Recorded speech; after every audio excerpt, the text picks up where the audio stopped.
I'd like to call this regular Board of Ed meeting to order at 7 o'clock. Invocation or moment of silence, Ms. Acree. Heavenly Father, we ask you to bless us with your presence at this meeting tonight. Bless all who are in attendance. Please, Lord, open the hearts and minds of this board as we listen to our presenters and our audience in attendance, so that we will make sound decisions on the issues that are of great concern. I also pray for what is best for all of our Enfield children. In Jesus' name, amen. Amen. I pledge allegiance to the flag of the United States of America and to the republic for which it stands, one nation, under God, indivisible, with liberty and justice for all. Fire evacuation announcement. Double doors behind you. Head out the double doors out to the parking lot. Double doors to my left, your right. Head down the stairs and out to the parking lot. Roll call, please, Kathy. Mrs. Acree? Here. Mr. LeBlanc? Mrs. Pickett? Here. Mr. Ryder? Here. Mr. Ungeyer? Here. Dr. Calnan? Here. Mrs. Cushman? Here. Mr. Hamry? Here. Madam Chair? Here. I'd like to take a moment to, if I could have a motion to suspend the rules and add item 11A, approve the 2022-23 student representatives and alternatives. I'd like to move that before item 6. So moved. Do I have a motion by Mr. Ryder? Second. Second by Ms. Pickett. Is it a roll call or all in favor? All in favor to suspend the rules and move item up? Okay. And let me get to my part on my iPad. So after a long-awaited, I think 2 years almost, we're going to have student representatives back up here with us at the dais. Do I have a motion to accept Principal Clark's recommendation for the following students as the 2022-2023 student representatives and alternates? Student representatives Kayla Suprenant and Morgan DeFranzo, along with the alternates Jimmy Padilla and Samantha Quill. Moved. Second. First by Ms. Pickett, second by Mr. Ryder. Roll call. Mrs. Acree? Yes. Mrs. Pickett? Can't wait. Yep. Mr. Ryder? Yes. Mr. Ungeyer? Yes. Dr. Calnan? Yes. Mrs. Cushman? Yes. Mr. Hamry? Yes. Madam Chair? Yes. Motion passes. Congratulations. I believe Morgan's in the audience. Would you like to come join us up at the dais?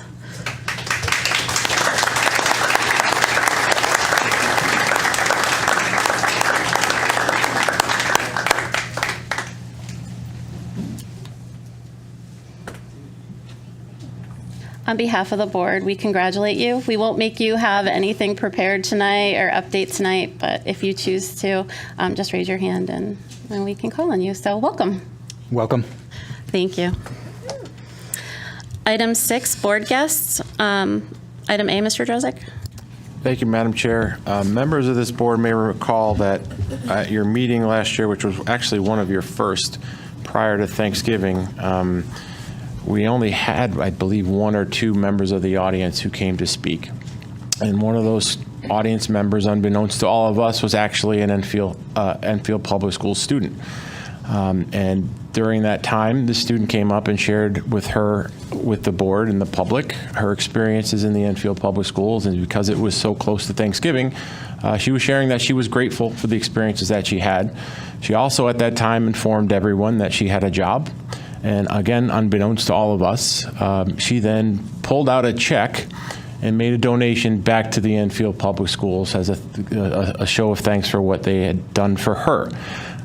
After that had happened, I had an opportunity to go see her, and I said, next time you come back, you're going to actually be a guest, not a member of the audience to come speak. So at this time, I'd like to welcome Vanessa Cleary as the board special guest to come on up. I promise she didn't have to speak again.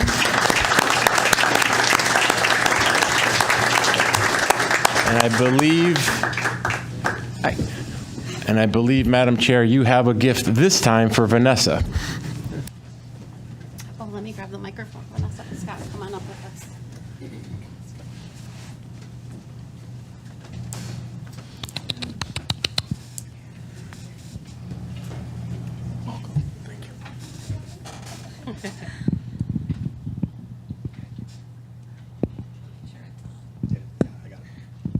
On behalf of Enfield Public Schools, we appreciate your donation, and we are so happy that Enfield Public Schools was all that you wanted it to be. And we really appreciate your support, and we appreciate you. So congratulations. Thank you.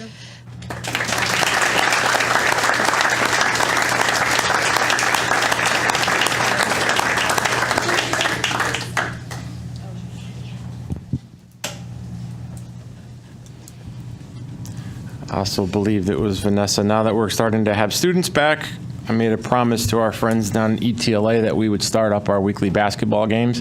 And we talked about how we were going to make teams. I believe it was Vanessa that said boys versus girls. So me and Mr. Longy are probably going to get cremated on the basketball court, but it's all in good fun.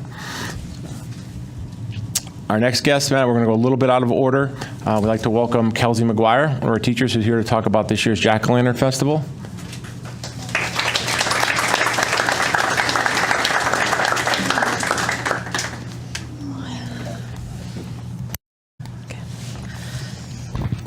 Hi, thank you for having us tonight. My name is Kelsey McGuire Bruce, and this is Nicole Gorinsky, and along with Danielle Reel, we are the co-directors of the Enfield Jack-O-Lantern Festival. I've come before you to talk as a teacher, but today I am here as the director of a beloved town event and let you know that Jack is back. The Enfield Jack-O-Lantern Festival began over 20 years ago, and it is a way to bring our community together to celebrate some fall traditions such as pumpkin carving and trick-or-treating. With the support of Enfield Public Schools and the town of Enfield, the event has been a success year after year. We've had hundreds, upwards of thousands of jack-o'-lanterns all lit up on the bleachers right out here on the town green. Unfortunately, this event had been canceled the past 3 years. We had EEE mosquito virus and then 2 years of COVID. So we are very excited to be here tonight to let everyone know that the event is back. On October 22nd from 4 to 8, the event will take place on the town green. It will include a trick-or-treat tent with trick-or-treat stations, bounce houses, and other inflatables, games, and activities for families, and a DJ providing some great music to dance to. There will also be food trucks in the parking lot. We encourage people of all ages to bring carved pumpkins to display on the bleachers. We will provide a candle, and then at dusk, with the help of our volunteers, the pumpkins will all be lit, and it's a beautiful sight if you have not seen it. We will also have a few judges to judge a carving contest for various age groups, so please make sure if you do bring a pumpkin that you put your name and age on the back. Sharpies work great. We will be charging $5 for each child who wants to participate in the trick-or-treating and games if they bring a carved pumpkin, and then $10 if not. Our goal is to get those bleachers filled with pumpkins, so we encourage it in any way possible. This fee will give the children a wristband to participate in the trick-or-treat tent and all of the games, and the only additional cost will be food from the food trucks. Of course, coming to the green to see the pumpkins is free, and we encourage everyone to bring carved jack-o'-lanterns, as that's the true heart of our event. One other thing, we are also offering a free pumpkin pickup event on the Sunday before, which is October 16th here at the Enfield Farmers Market. Also on the green, this will help lower the cost of the event for families. We do run on sponsorships and are currently in the process of recruiting sponsors to keep the event running. So if you are interested in becoming a sponsor, families and business sponsorship opportunities are available. Please reach out. And then just lastly, again, the event is October 22nd from 4 to 8 on the green, and we look forward to seeing the community come together in a positive way and celebrate the fall season. And that's all I have. Thank you. Does anybody have any questions or anything for Miss Pickett? Sorry, I beat you. You want to go? Awesome. This is a family favorite event, so I'm excited for it to be back. You mentioned if folks are interested in sponsoring to contact. Yeah. who? So the I don't know if can they see that on there? Okay, so Enfield Jack-O-Lantern on Facebook, Enfield Jolf, they can email us there. The email is also enfieldjolf@gmail. enfieldjolf@gmail.com. Sorry. Perfect. We will be there. Thank you. Mr. Ryder? And that's Enfield, JOLF. Correct. At Yep. gmail.com. Yep. That's And the JOLF. I'm confident that the PTOs will We'll also share start that as sharing well. that out. That'd be great. Thank you. Absolutely. So you can just go and attend for free. Correct. So coming to the green, Correct. everyone is welcome. Yep. And so they can actually pick up a free pumpkin as well to carve for this event at the farmers market on the 16th of Yes. December, the week ahead of this. Sorry, October. Yep. The week ahead of this event. Yes, Great. that's correct. Thank you. You're welcome. Mr. Ungeyer? And so I've had an opportunity to attend this before, and these jack-o'-lanterns, by the way, are not the kinds of things I used to hack at with a butter knife. They are literally works of art, many of them, and so it's worth seeing what some folks are capable of doing with a pumpkin, and so Yeah, we encourage all abilities, but some people do get very creative. It's pretty impressive, which is why we asked for the age on back of the pumpkins, too. We want to give a fair shot to all the children, too. Is that it? Thank you very much. You're We welcome. look forward Thank you to for that having us. exciting Thank evening. The next item? And before we get to our final guest for this evening, I'm going to call one of our guests up here, Mr. White, who's our coordinator of school counseling. Those of you who don't know, Mr. White was a former dean at Enfield High School and transitioned into that role. He's part of the giant team that's about to present, but I asked him to do something special. At the last Board of Ed meeting, Ms. Pickett was about to ask a question with regards to an updated policy on FAFSA, which for those who don't know, it's the free application for students to apply for financial aid, and I'll leave Mr. White to answer the technical questions. And I rudely interrupted and asked you to table it. The reason I did that is because 10 minutes prior to the last meeting, I had gotten an invitation from the governor's office in notification that during last year, the governor and the commissioner sponsored a FAFSA challenge to try to increase the amount of participation that students partake in the FAFSA process, and we were notified that Enfield High School had won. And yes, don't clap for us. We didn't do anything. And there's actually 6 awards in total, and they also invited us to a press conference as well as a luncheon with the governor and the commissioner. And the key to all of that was we weren't allowed to talk about it until the press conference happens, which is why I could not answer your questions. That said, Enfield High School was, again, one of 6 schools in the state of Connecticut that were recognized, 3 governor awards, 3 commissioner awards. Enfield High actually won the commissioner awards, and it was separated by school size. So for large high schools in the state of Connecticut, we had the best increase in FAFSA completion during last school year. Unfortunately, we were only allowed to bring 2 of us to the event. So I spoke with Ms. Clark and Mr. White, and being that this is his department, we thought it was best for he and I to attend, but neither of us really should have been there because it was all of the efforts of the guidance team at Enfield High School, which was also led by our former coordinator of counseling, Ms. Sandy Ingalls, who coincidentally retired right before we got the notification that we had won. I had spoke with Mrs. Ingalls to let her know that we had won, which she was pleasantly surprised. I also invited her this evening, but being retired, she is out of town, and good for her. So, Mrs. Ingalls, if you're watching from Maine right now, I told you I would try not to embarrass you, but thank you again for everything that you did. I know this was really a labor of love for you to get these kids to fill out and complete, and some of you may have students who got numerous phone calls from your guidance counselor saying you got to finish your form.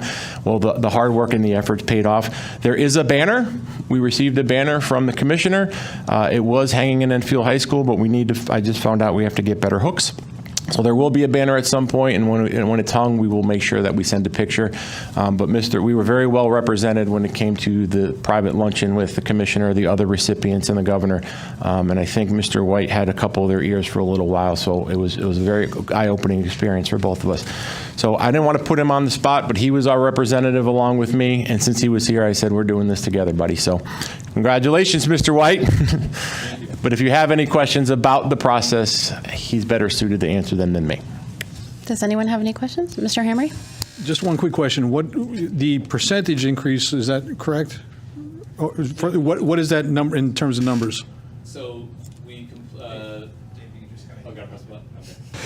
sorry, first timer. I could hear you just fine. So we had 60% of our graduating class last year complete the FAFSA, but when you compare it to the previous year, we had, so that was class of 2022, the class of 2021, 49% of those seniors had completed their FAFSA, so that was an 11% jump within 1 year, which the state said was actually quite a significant jump, which was very impressive. When you put that into a separate context, we had in last year's graduating class about 68% go on to pursue further education as part of their post-secondary plans, and 60 60% had completed their FAFSA. So the counselors worked incredibly hard. They got almost all the seniors who were college bound to complete their FAFSA as part of their college application process, which was an enormous undertaking and a huge achievement. Beautiful. Thank you very much. Ms. Pickett? I promise I'll be nice, Mr. White. I won't ask you all the questions that I asked Chris, but I think it's a chance for you to brag about the hard work that you've done. So I'll ask my questions anyways. So one of my questions was, how are you working with families to understand why it's important to complete the FAFSA? And there's pretty well-known barriers for why families might not want to complete it. So, thinking about what does that dynamic look like as family engagement in the process? So that's a great question. We are partnering with Central Connecticut State University and their financial aid staff to hold a virtual parent information session on completing the FAFSA. I believe the date is October 18th, but I would have to double check that for you. Either way, we're sending out messaging to senior parents, but we want to extend that to junior families as well, because we realize that junior year is an important year and students and parents are already starting to think about the future. We've spoken about the future before in college application process, so we know that it's something that starts not just senior year, it starts before that. So we're inviting parents for that. We're currently in communication with financial aid staff over at Esnuntuck Community College. They are able to offer in-person assistance to families who need help completing the FAFSA. We're also working to support families who are not English speakers as a primary language, because we recognize that there are families who need assistance in other ways.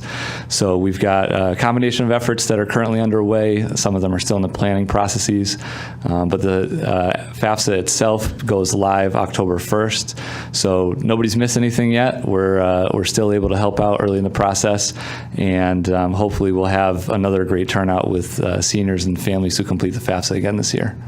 Thank you. Yep. We are not eligible to win again. Unfortunately, no. Anyone else? So Mr. White, last year, well, I shouldn't even say last year, I think it was in April, I got a call from Mr. Carlson, and he said, you haven't completed your FAFSA form. And I had thought we had, so it was great getting a reminder and digging through the emails to see where, what we forgot to do. So it was a very helpful reminder. And sometimes it feels like you're navigating a little bit on your own. So to have those reminders from guidance to complete it, or I will say too, the process with Naviance has gotten so good as far as getting transcripts and SAT scores out. It's definitely amazing. But I really appreciate the work on the FAFSA, because things can fall through the cracks. And I was actually taken back when he called, but it's a good reminder for parents, and I really appreciate the work that went into that by all the guidance counselors and the staff and guidance. Yeah, a lot of times it seems like there could be some sort of a magic touch to make those numbers increase, but really when you look at it, it's a lot of just hours of spending time communicating with families, talking with parents, making a call, sending an email, and we're fortunate that we get updated statistics. We get updated statistics through EdSite to know along the way from month to month what the percentages of students who have completed the FAFSA. So that was something that we kept a close eye on last year to make sure that we were constantly checking our percentages and trying to give a lot of reminders to students and parents. Really no easy task to complete that FAFSA. And it's you would think it would be easier the next year for the same student, but it's not. It's definitely cumbersome. So. Yeah, well, we're fortunate that we've got connections around town, like with Esnuntuck and Central, to be able to help support people. Yes. Yeah. Did you have another question, Mr. Hamry? Oh, I thought you raised your hand. Well, thank you very much, and congratulations. No problem. Thank you. With the social emotional, we're moving on. Okay, you don't have to go too far. And finally, last but not least, over the last several years, obviously, we've had a lot of conversations in this chamber about the impacts that the last few years throughout this pandemic has had on our kids. I know I've had a lot of individual conversations with a lot of you, in particularly Dr. Jerry, as being a pediatrician at AirCore, and reflecting on conversations we had prior to you ever becoming a board member. And one of the realizations that I think throughout these conversations was that we offer a lot of services and supports for our kids, but we don't necessarily advertise them, as members of the community may or may not know. So we had reached out to Julie Carroll, who's our Director of Special Education, as well as David, who's now our Coordinator of School Counseling, and asked, can we put together something to share with the board and in turn with the community and for kids who may be watching to know that there are resources out there for kids who may need help, not necessarily just academics, but like anything else, we have high expectations for our kids for academics, but if they're not doing okay socially and emotionally, they're not going to learn. And I knew that once I had that conversation with Julie, that there would be a robust presentation with multiple presenters coming to the next board meeting, which is why we held her off to the second meeting in September. So at this point, I'd welcome Julie and her entire team, and I know they have an order, so I'm not going to give anything away, but Julie's going to kick you off, and from that point, I'm going to sit back and relax because I've actually seen it, and I think you will be pleasantly surprised. So Julie?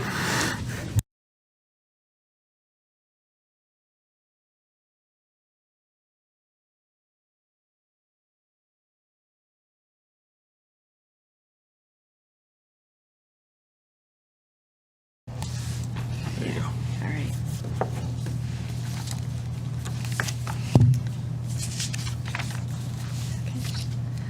All right. Good evening, everyone. I'm Julie Carroll, Director of Pupil Services, and presenting with me tonight is also... I'm Dave White. Nice to meet you again. It's been a long time. So thank you so much for inviting us to do a presentation on social and emotional learning.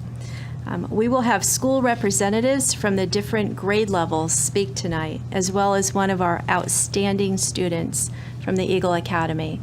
As you can imagine, social emotional learning can look different at different developmental stages, and we wanted you to get a picture of, how we deliver social emotional learning and ensure that we meet the needs of our students throughout the grade levels as they progress through their education.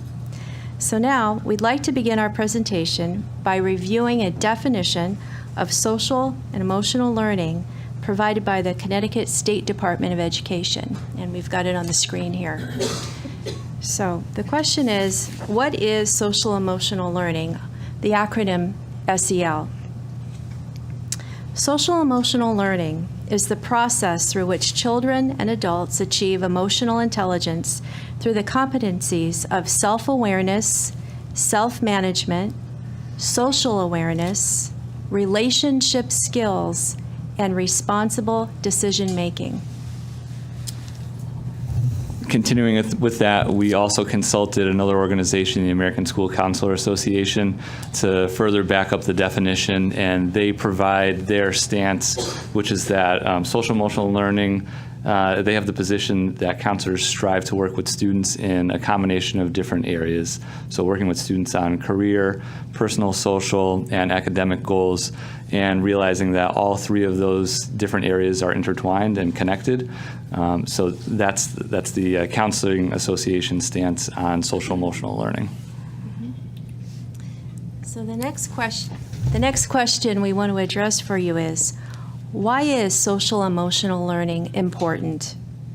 The State Department of Education explains that social emotional development contributes to academic and career success by helping students understand and respect themselves and others, acquire effective interpersonal skills, understand safety and resilience skills, and develop into contributing members of society.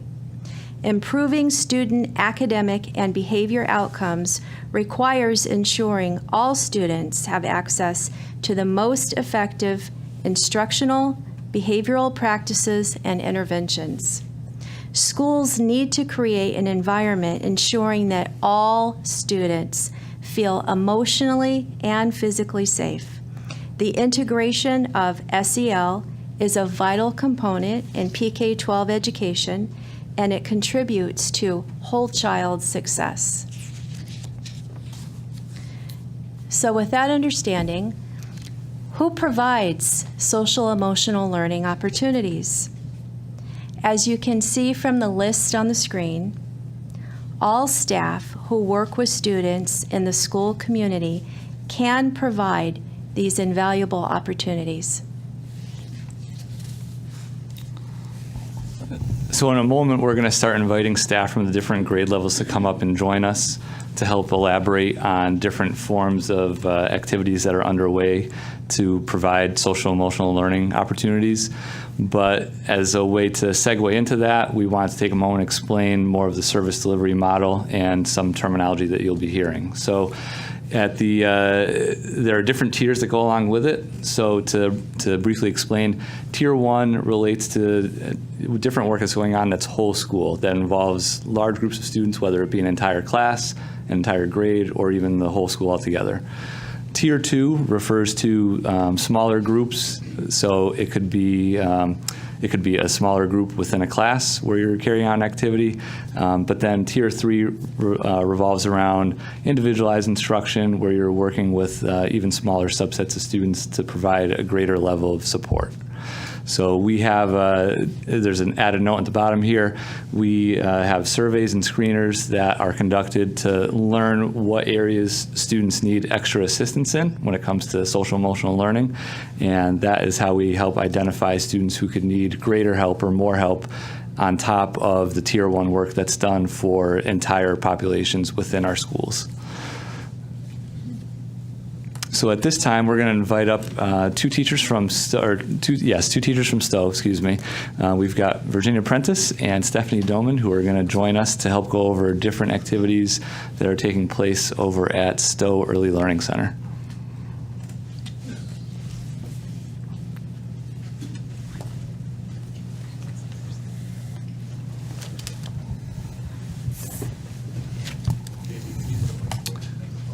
Oh, okay. You guys want to use that? Sure. Okay.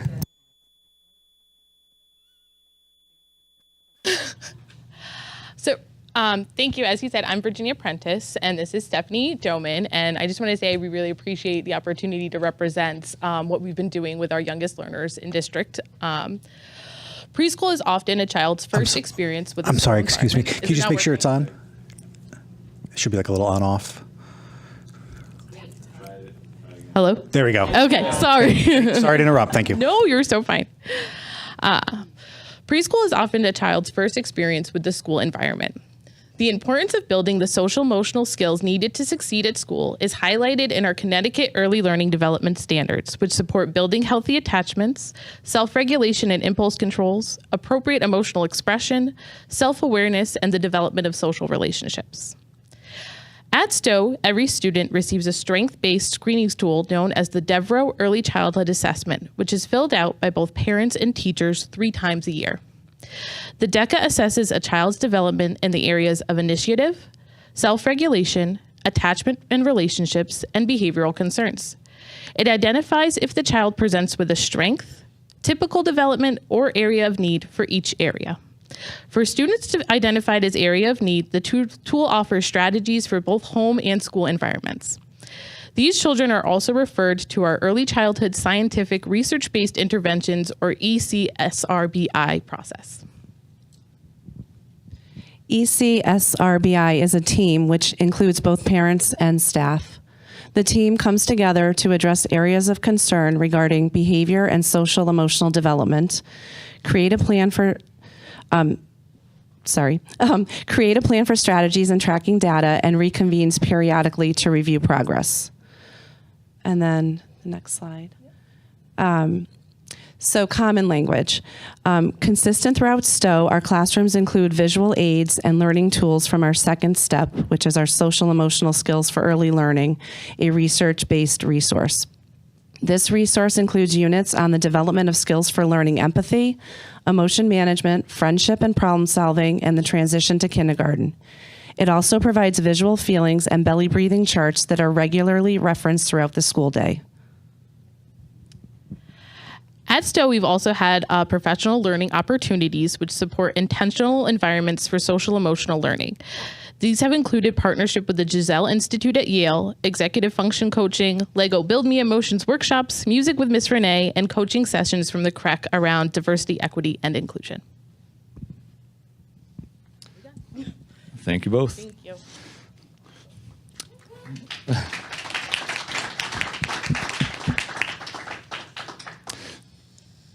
Up next, for the K-2 level, we welcome PBIS coach Kim Tate and social worker Lauren Willie. Thank you so much. Thank you for having us tonight. We're excited to be your guests and talk about something that's real important to us. At the K-2 level, we're trying to build off the excellent work that is already being done at Stowe Early Learning Center. Additionally, at the K-2 level, we're very fortunate to have some infrastructure from our PBIS framework that helps us build our SEL programming from. We did notice a few years back many students arriving in kindergarten who didn't have the same emotional regulation skills that kindergartners from a decade or maybe 2 decades ago may have had. If we can teach them these emotional regulation skills through our SEL instruction, they can more quickly and regularly regulate their emotions and be more available for learning and for the academic content. We're going to start with our first slide, which is Tier 1 instruction, which we mentioned that are lessons that all students receive. We've carefully chosen research-based programming that's delivered in all classrooms to all students. Each school has their own methods of delivery and instruction, but some of the examples that we use are currently on the slide. I did bring a couple of props. Building on the work at Stowe, we do use Second Step. The vehicle for Second Step lessons are these scenario-based cards, which while teachers are teaching, they hold up just like I'm doing now. And very wonderfully for the teacher, the lesson is on the back and it has questions that they can ask the students, and it kind of helps to move the discussion along. Second Step units contain studies in skills for learning, empathy, managing strong emotions, problem solving, and conflict resolution. Another program at the K-2 level is the Ruler program. It was developed by Mark Brackett at the Yale Center of Emotions, as well as the Yale Child Study Center. It teaches students to identify, understand, and manage their emotions. It's also referred to as the science of emotions within the Ruler book, the Ruler program. Ruler is actually an acronym as well. It stands for Recognizing, Understanding, Labeling, Expressing, and Regulating Emotions. I, too, brought a little prop. This is one tool of the Ruler program. It is the mood meter. It's a visual emotion rating system that measures emotions by their degree of pleasantness and their level of energy. Sorry, I'm going again. Character Strong is something else that we're doing. It's a research-based pre-K through 12 program that is being piloted this year at Henry Barnard as well as at JFK, and it's an additional support tool. Another thing that we like to build upon that Stowe is doing is the Lego Build Me Emotions kit. I actually did bring a few samples tonight, but we are getting teased for our over-propping at the younger level, so I'm going to leave those behind, but if anybody wants to play with them later, they are in the room. There's a picture on the screen of the Lego Build Me Emotions, and it just helps students identify what their emotions are called, and then helps them to work out situations with the different characters. Another research-based program that we use is called Zones of Regulation. I did bring another prop of that, so I know. Okay, so Zones of Regulation, a systematic approach that's used to support the development of self-regulation in children. All the different ways that children feel are categorized into these 4 colored zones. The goal is for our children to increase their regulation so they can be in the appropriate zone at the appropriate time. Through those lessons, students can build skills in emotional and sensory regulation, executive functioning, and social cognition. I know most of you don't have little kids anymore, but if you're familiar with the movie Inside Out, it was in fact the characters are based by their color on zones of regulation. Within the Tier 1 SEL framework, there's also mindfulness lessons that help to increase students' skills of emotional regulation, as well as mindset lessons that teach perseverance and problem solving by viewing learning as an ongoing process of growth, helping them to develop the skills they need to achieve their goals.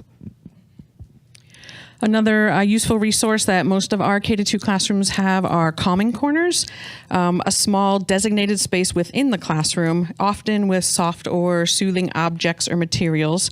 The purpose of a calming corner is to help support self-regulation while keeping students in the classroom, even if they need a short break from instruction time or from group activities. And to close out this slide, all of these Tier 1 instructions really focus on building relationships and community so that our students are ready to access learning. All right, so again, building on the work from Stowe, we do have some tools and resources that we have to help us gather data to see how we're doing. Trying to remember that Tier 1 instruction isn't going to work for everyone. We need to have some data so that we know who it's working for and who it doesn't. So there are a couple places where we get the data. One is at the K-2 level, we use a PBIS app that's called SWIS, stands for School-Wide Information System. This does a lot of things for us. It helps our teams to analyze school-wide trends, such as a certain time of day, certain locations within the building that might have extra either emotional or behavior issues, so that we can inform our staff by increasing support and instruction at those times and in those locations. It also helps us to drill down into more specific functions of individual student behaviors, such as, is the student seeking more adult connection? Are they trying to figure out how to get along with their peers and they don't know how yet? Or are they attempting to avoid work for one reason or another? This data helps us effectively select any interventions that we think that they might need. And the teams doing that in the schools are known as the behavior assistance teams or the social emotional learning teams. And just to reiterate what Kim said, they work to monitor the progress and the data of student strengths to see who may need additional supports or additional interventions. Okay. Yep. We also have a program called Aperture Education. It's in partnership with the Connecticut State Department of Education. And similar to the pre-K, there's a screener. It's known as the Devereaux Student Strengths Assessment that teachers give to all students to identify their individual strengths within 8 different competencies. The competencies are on the PowerPoint, but I will also read through them briefly so that everyone can have an idea. So the first competency is self-awareness, and this is a student's understanding of their strengths and barriers. The second is self-management, a student's success and ability to control and regulate their emotions. 3 is goal-directed behavior. It is a child's initiation and persistence in completing difficult tasks. We have number 4, which is social awareness. It is a student's capacity to interact with others in a way that shows respect for their ideas and behaviors. We have 5, which is relationship skills. It is a student's performance of socially appropriate behaviors that allows them to make positive connections with others. We have 6, which is personal responsibility, a student's ability to be reliable in their actions, contributing to group efforts. Number 7, decision making. A child's approach to problem solving that allows them to learn from their present and past experiences to guide their future actions. And finally, the 8th competency is that of optimistic thinking. It's an attitude for confidence, hopefulness, and positive thinking regarding their past, present, and future life situations. So we're going to put the 3-tier of support graphic just back up quickly. Tier 1 instructions generally is sufficient for between 80 and 85% of our students for them to be successful in these competencies. The Tier 1 instruction is very sufficient. Using these tools, though, if our data shows that a student is not being successful, we do offer additional interventions and supports to help them gain the skills that they need, just like we would do for reading or for math. The research shows that 10 to 15% of students may require this additional Tier 2 instruction. Some examples are on the next slide of small group things that we offer. For example, it could be either in their classroom or coming out of their classroom for a short period of time, once or twice a week. So we have small group instruction for emotional regulation skills, calming and coping skills, peer relations and social skills, anxiety strategies, grief or loss support, and focus and attention strategies. An additional intervention is check-in, check-out, also known as the acronym CICO. It is an intervention that increases a child's access to adult support throughout the school day. It allows the student to have targeted points in their day where they receive specific feedback from their classroom teacher, as well as increasing their ability to self-monitor their behaviors and receive some specific praise. Although for most of our kids, lunch and recess is in fact their very favorite part of the day, we do have a small percentage of students for whom it requires so much SEL skills that it's very hard for them to be successful in lunch and recess. So one of the interventions that we offer is an alternate lunch and alternate recess program, where we can either push into the cafeteria or take them out for a short period of time, work on those skills that they might in fact need, and then, gradually get them back in and joining their friends. We also have behavior technicians who are not an intervention, but a wonderful support staff. They help with relationship building, aiding in crisis situations, de-escalating, as well as reinforcing SEL skills throughout the entire school day. They also perform data collection.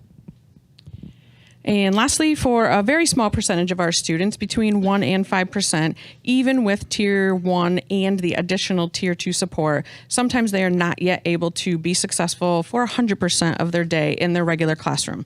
If our data shows a more significant need for SEL instruction, they may qualify for Tier 3 intervention, which, as Dave had mentioned earlier, may include more individual, frequent, and intensive instruction. Again, following the model for academic areas, the student may spend additional time with an interventionist, a counselor, a social worker, both in and out of their classroom until they have the skills to continue to be successful and be released either back into Tier 2 or back into Tier 1.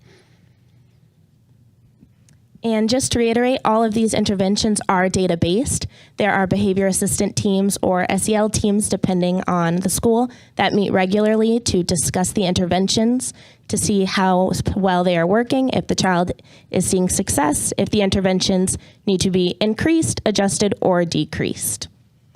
And that concludes the K through 12 portion, or the K through 2, portion. Thank you, there's more.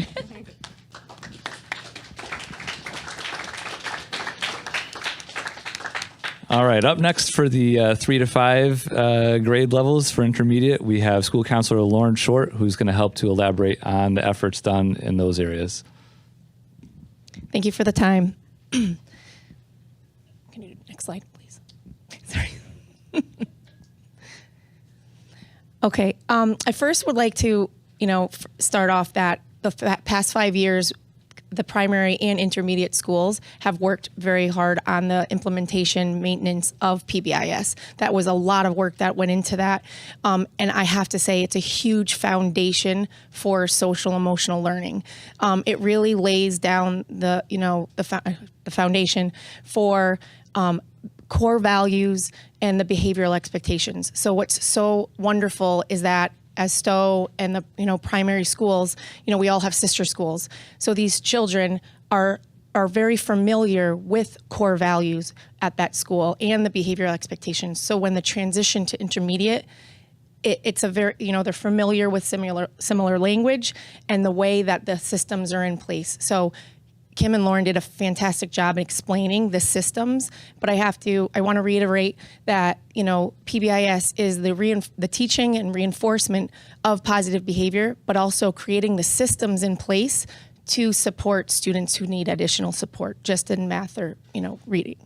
So, and most importantly with PBIS, and I think with social emotional learning, is that when the kids come to the intermediates, they feel more welcome and familiar environment, but it creates a very safe and consistent learning environment for these children. They need predictability. They need to understand that, okay, I heard this in my classroom and now somebody outside the classroom when I'm having a hard time is using the same language. And those moments that they can practice that skill in and out of a classroom and generalize it, that's what we want for students. We want them to be able to take that skill and go outside even to their in the community and be able to, whatever the skill is, they listed a lot, right? So we want to take what works for them and what the area of need that each student needs, they can improve on that.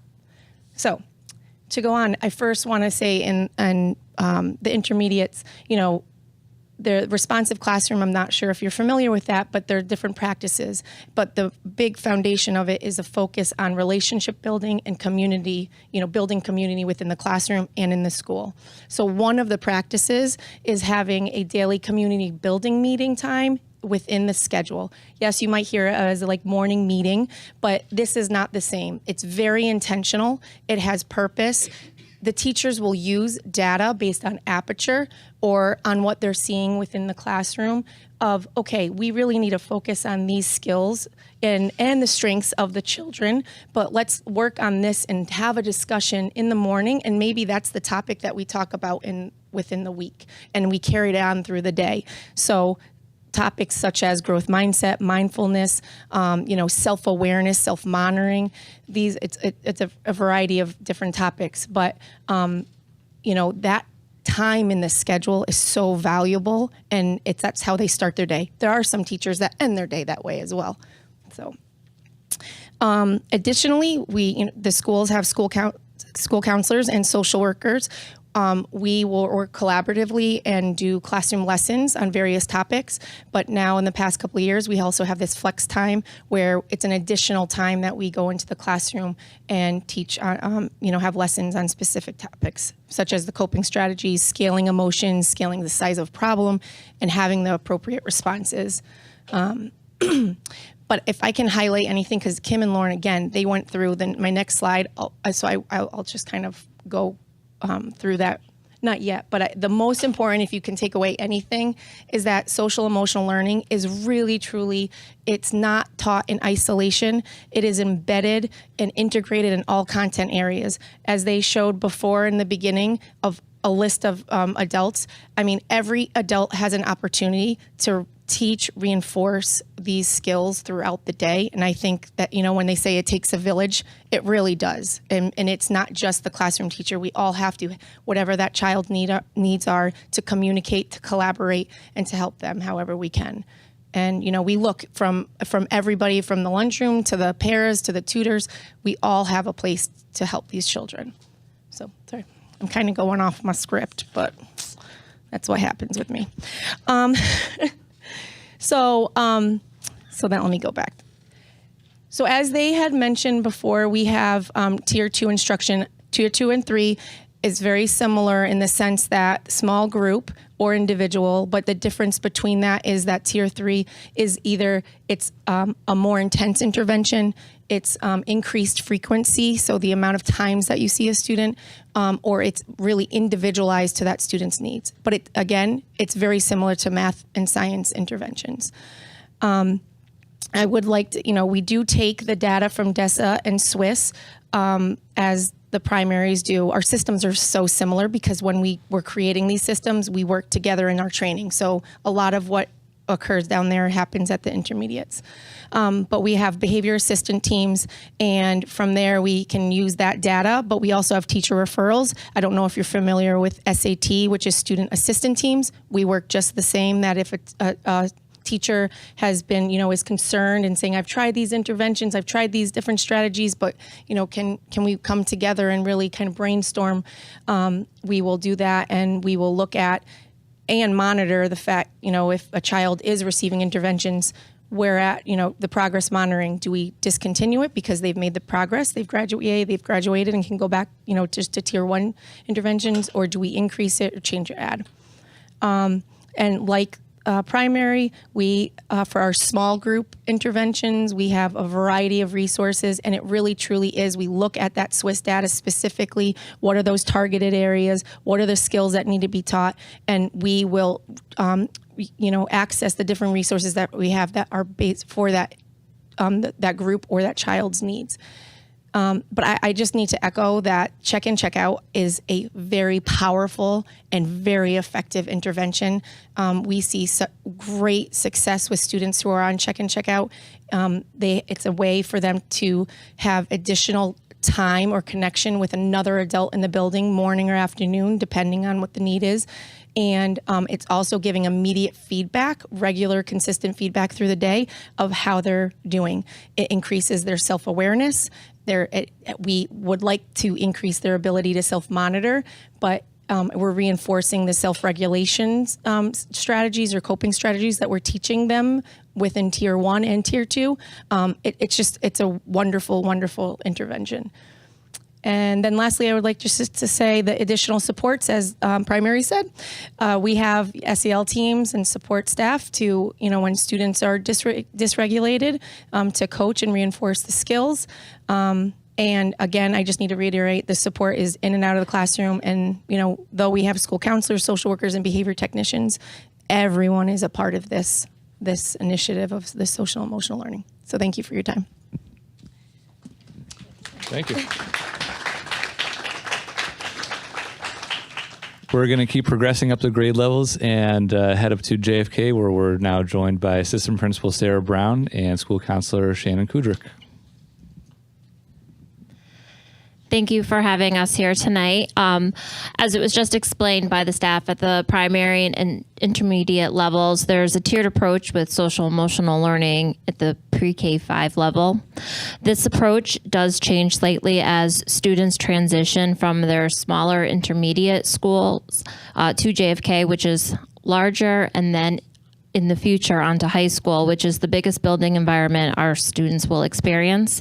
To help support students through this transition and bridge that connection with social emotional learning, at JFK we have academic teams within each grade, and each grade is in their own wing within the building. Having this set up in each wing helps support that small school feel, even as students navigate through a larger building, and in turn helps ease that transition to the high school.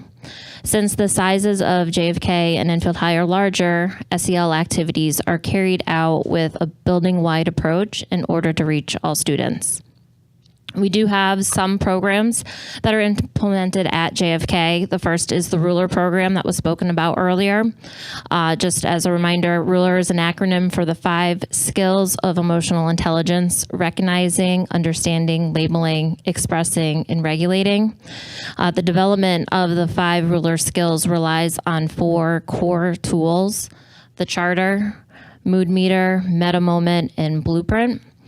These skills and tools are introduced to all stakeholders in the school community: school leaders, teachers, staff, students, and families.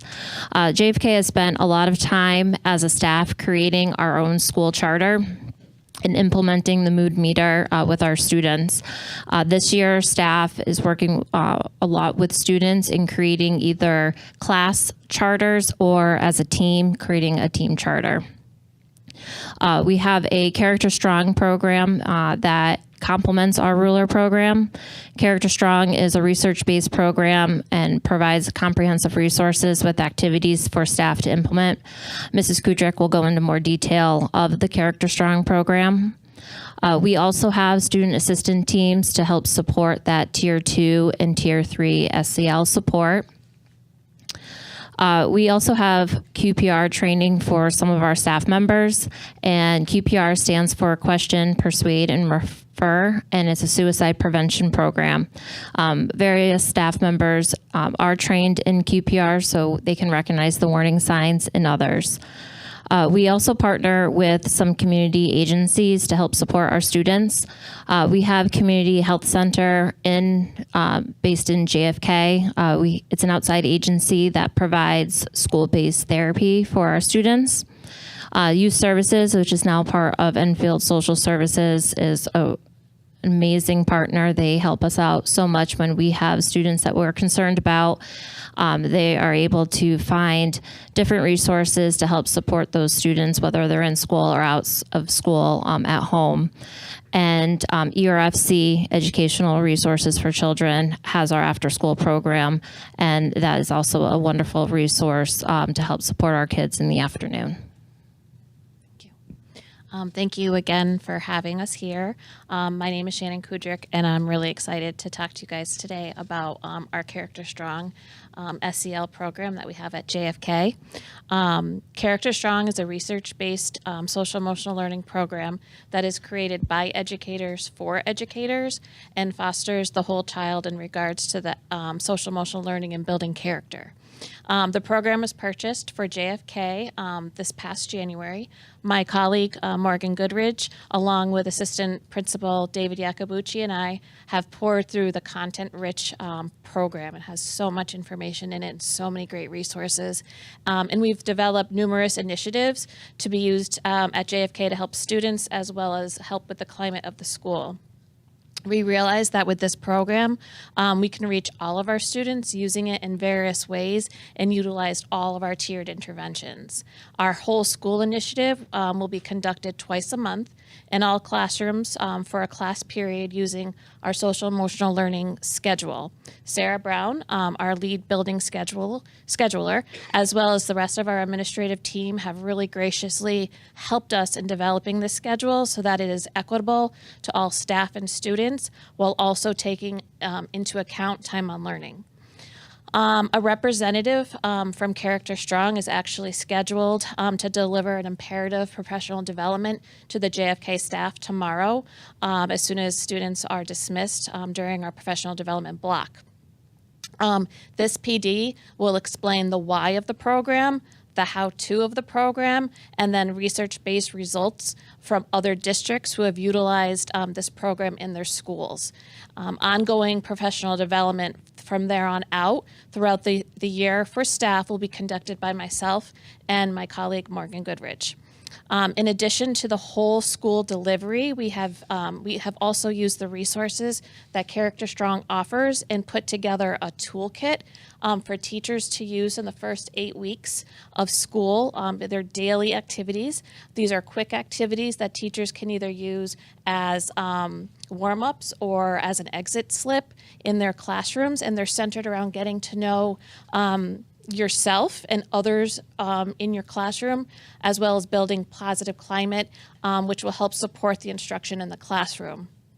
For our ALP and SOAR students, accommodations and modifications can be easily made to make the lesson being taught so that students at all levels and needs can access the program fully. What I also love about Character Strong is that it is offered in Spanish so that our ESOL Spanish-speaking students can also fully be engaged. We've also created a restorative justice module for the following. We have our in-school suspension, so students who break a rule and get an infraction and are in our in-school suspension room will be engaged in SEL videos based on topics such as kindness, honesty, conflict resolution, empathy. And upon completion, the students will be completing open-ended response questions related to these videos, and that they have to relate it to their real-life experiences. Upon completion, each student will meet with their school counselor to go over what they have learned with these modules and also talk about what they would do differently so that they hopefully do not end up in school suspension again. For our out-of-school suspension students, on the last day of their out-of-school, we're actually going to bring them back in school. So they have 1 day of in-school suspension for the day, where they will be completing those videos and modules as well in the same process. Upon completion, they will be meeting with their school counselor to talk about, what they have learned and what they will do differently next time. For detentions, unfortunately, we have those at the middle school level. That will be facilitated by staff members, and a student will have a Character Strong topic to reflect upon. It could be a writing assignment, it could be a video compilation, and that will be provided to the teachers ahead of time. We also have students who sometimes are sent out of class for various reasons. Our behavior techs, who are great, will process and regulate with the student, and if deemed appropriate, depending on why they were sent out of the room, we'll bring the student back to class because that time on learning is really, really important. Just looking ahead to the future, Morgan and I are working on putting together a Character Strong Student Leadership Club. We are hopeful that we can work in tandem with Henry Barnard School, who is also piloting this program, and we will have our students work with some of their students on projects and activities to exemplify what it means to be Character Strong. Thank you.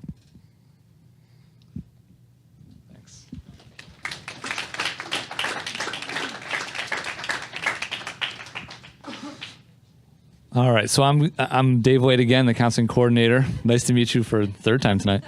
We're going to go over the ongoing efforts that are underway over at Enfield High School, and I'm going to be helping to explain. We've got a combination of things. I know you've already heard the Yale Ruler model. We're working on that at the high school, and this slide here lists some of the other activities that are currently being used over at the high school level. So some similar things to what you've heard for the different grade levels, and I'm going to continue on and elaborate as we get into the following slides. So going back a few years ago, we had a group initially begin working and doing the training with Yale's program on emotional intelligence. And it's the same as what you heard for the different levels, but we're trying to help students work on recognizing their own emotions and learn better ways that they can regulate themselves. And it's an ongoing effort. So this is an example of a tier one activity that we're doing where we're working with students and with the entire staff on trying to work on better understanding our emotions, labeling them, and then regulating them. So we had a group go through a training seminar back in 2019. This past spring, we had another group of staff participate in the program over again. We want this to be a sustained effort, and we don't want it to be something that falls by the wayside. So we're trying to train additional staff, and a beauty of the Yale Ruler model is that everyone has room for growth with understanding their own emotions. And students report that to us, that sometimes they are familiar with only a couple different emotions. They can be happy, mad, or sad. But you look at the mood meter, there's so much more to that. So we're trying to work with students and staff. We began by creating a staff charter a couple of years ago, and now we're continuing different work, working with students, and we have ideas in the works to develop a student charter for this year. So that's something that's an ongoing effort, and we're making it hopefully a collaborative approach, because we do have staff working at JFK on the Ruler model. Sometimes it's just difficult to find times to work together between buildings, but that's something that we're hoping to do. We're also fortunate to have a schedule at the high school that allows us time to work with students. So we have our Eagle Block at high school, and that is an opportunity for us to work on different things like mentoring lessons. So here on this list, on the slide that you're all looking at, there's a listing of different types of topics that we have created lessons for to work with students. Excuse me. So we've obviously had lessons on the Yale Ruler model, understanding emotions, but we've also worked on other things like responsible use of technology, digital citizenship. All of our students are living through cell phones these days. We're trying to keep up with the times here. So we're trying to deliver different pieces of information, lessons, activities that are helping students to more safely and carefully navigate their world. So things like responsible use of technology, having a growth mindset, appropriate social media behavior. These are issues that we run into on a daily basis working with high school students. And so we're trying to educate them through channels like Eagle Block and mentoring lessons to help better prepare them for navigating their world. At the same time, we're very fortunate to have a collaborative effort with the Enfield Social Services Department and youth services counselors who work there. They're wonderful at teaming up with us at the different grade levels. And one of the things that we do at the high school, and I know you just heard it mentioned for the JFK folks, but we have the QPR training so that we can work on suicide prevention and helping our students who might be having a difficult time when it comes to mental health. In addition to those efforts, we have some embedded parts in different classes that relate to wellness. So for example, through physical education, we work on different things like stress management, problem solving, decision making, better communication skills. And so it even extends out to self-care, exercise, and trying to be the healthiest version of ourselves. And really, I think one of the ultimate goals is trying to help a student become a better version of him or herself every single day as you get through a school day. So we've extended it to areas such as the PE department, but continuing with that, we are fortunate to have counseling staff. I know you heard the praises with the work that they've done on the FAFSA program over the last year, but the counseling staff is also working collaboratively with students and with staff, trying to help students out in those three main areas: with their academic goals, career-based goals, and social emotional goals. And so this is where it breaks into more of that tier 2 and tier 3 area. So the previous topics that I've gone over with QPR, mentoring, those and Ruler, those are tier 1, open to the entire school, full grade levels. Counselors and other support staff working with students in addition to that in the tier 2 and tier 3 realm. So we try to work really closely with parents and try and have things like our student intervention team. So that's listed on this tab, or on the slide, excuse me. So our student intervention team is an example of a tier 2 and tier 3 level where we work with parents to try and devise different types of ideas or accommodations that we can put in place with students to help them out in the school environment to be more successful. And it's something that's data driven. So we review it on a 6-week schedule and try to see what's working for students and what's not working for students and make adjustments based on that. So we're trying to do this in a data driven way, but also work as closely as we can with families, because we realize that I think we can all attest to this. I think we have a better chance of developing a relationship with a student if we can also have parents on board and know that we're working collaboratively, trying to help their sons and daughters out. In addition to those facets, counselors are also working on other topics like grief counseling. We've had different crises that have occurred over the last couple of years. So we're working on supporting students with grief counseling, conflict resolution, and post-secondary planning. So we're going to change gears again, and I'm going to pass it back over to Julie here. Thank you. Thank you, Dave. We also want to mention that we have wonderful social emotional learning opportunities at our ETLA, Enfield Transitional Learning Academy. This is our landmark program. We're very proud of our ETLA program. It's a special program. It was created for students with IEPs who are recommended through the planning and placement team process to receive additional education from the ages 18 up until 22 now. And at our ETLA program, these students are focusing on learning skills in the independent living, functional academics, and vocational job skill areas. We are so fortunate that with your support, we have a social worker who participates in the ETLA program, who provides not only IEP counseling, but is a general support and resource for all the students who participate in our program. In addition to that, we are also fortunate that we have a fabulous transition coordinator, Joan Nall. She is relatively new to the district and brings a wonderful amount of energy and enthusiasm. And both our social worker and our transition coordinator are available to our students, again, to support them as they navigate learning new skills at their job sites, as well as collaborating and working together at Alcorn in their classroom settings.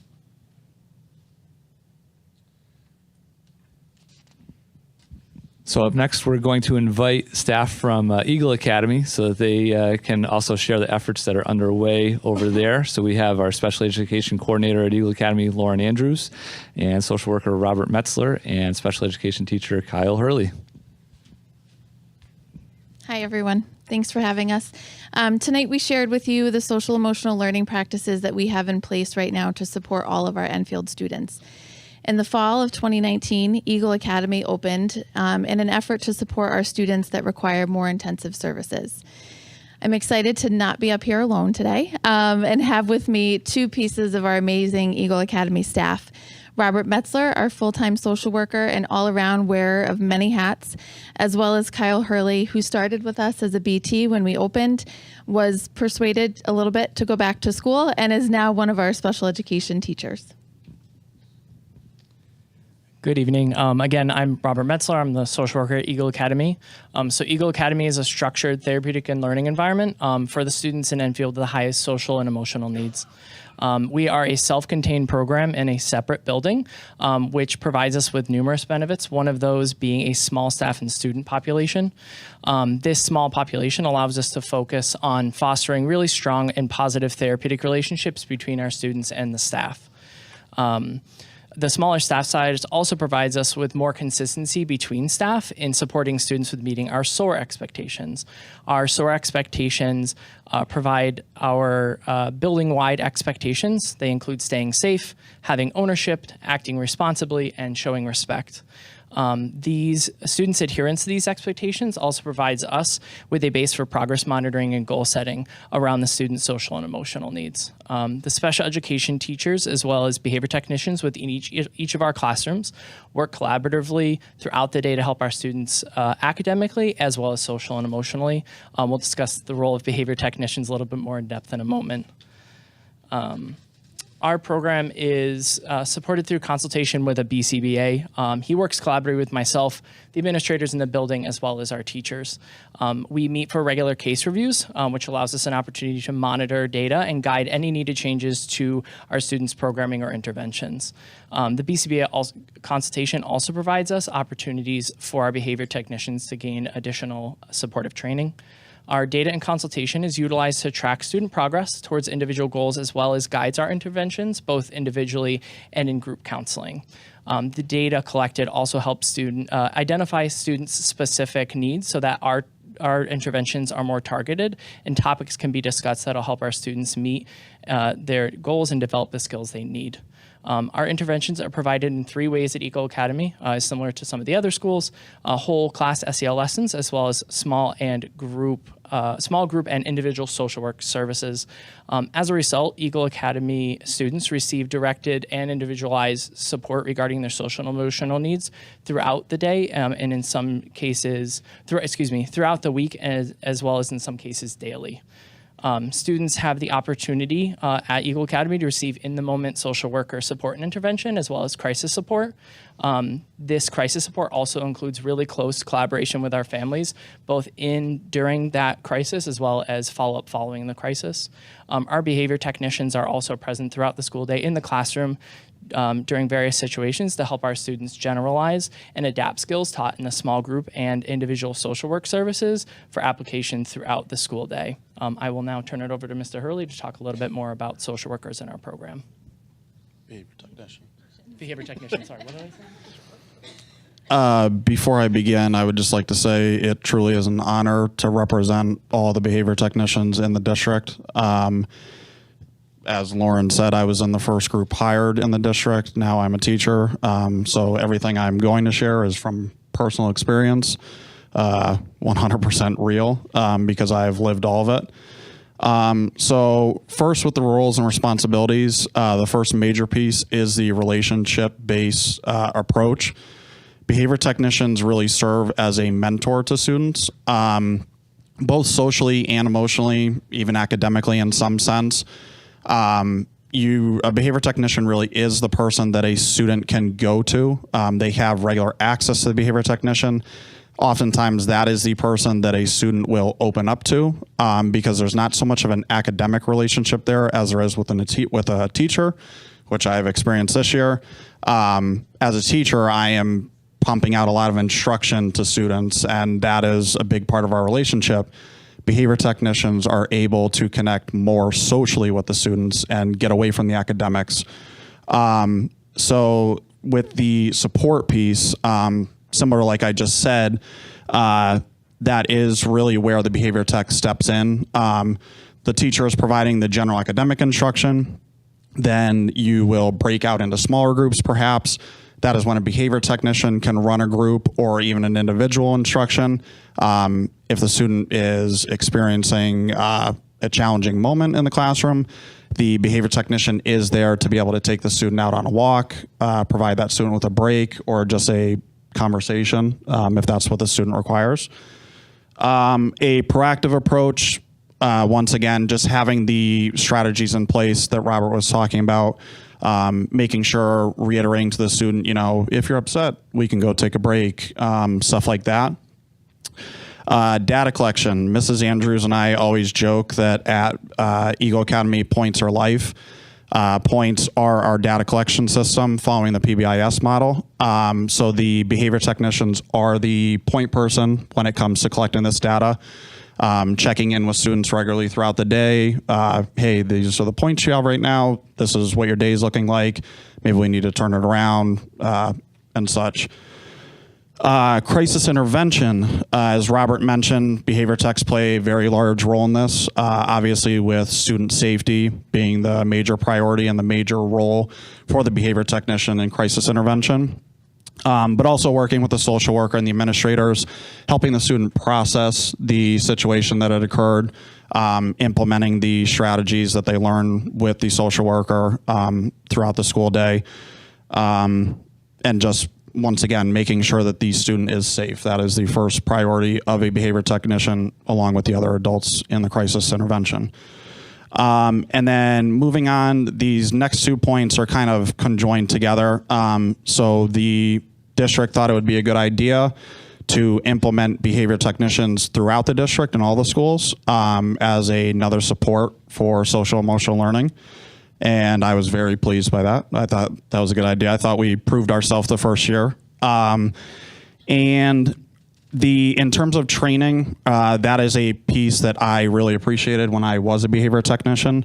The ongoing training with Apex Solutions, the BCBAs that provide us with the behavior support training, physical management training with Brian Olson for those crisis situations, regular school training for school-specific programs or school-specific procedures on full-day and half-day professional developments, such as the one we're having tomorrow. And we have also had district-wide behavior technician trainings where we are given the opportunity to connect with other people in our role as behavior technicians, share stories, share experiences, provide input and support. Because at all the schools throughout the district, behavior technician does look different at different schools. So it is important to trade the stories and take it for what it's worth and, really digest it and see, hey, can I use this at my school in my program? I'd also like to point out last year we started doing this where I was actually training new behavior technicians for the district at Eagle Academy for any given amount of time, usually like a week-long period. I also thought that was extremely valuable because they were learning, new hires were learning firsthand from myself. And then once they were completed with me, they would go to their program. That is something I believe we're also continuing this year, obviously not with me training because I'm a little busy, but so yes, it is like I said, it's a very valuable experience to learn firsthand from somebody who's been in the role. You can see everything right there for yourself and then take what you've learned onto your school year program. At this time, I would like to introduce a special guest. This special guest is very important to myself. He is my student. I also coached him in basketball. He approached me about a week and a half ago, came running into my classroom with a speech he prepared. And I don't know if he noticed, but I started tearing up right in front of him after reading the speech. He is a 11th grader at Eagle Academy, and he holds a very special place in my heart, Jonathan Jones.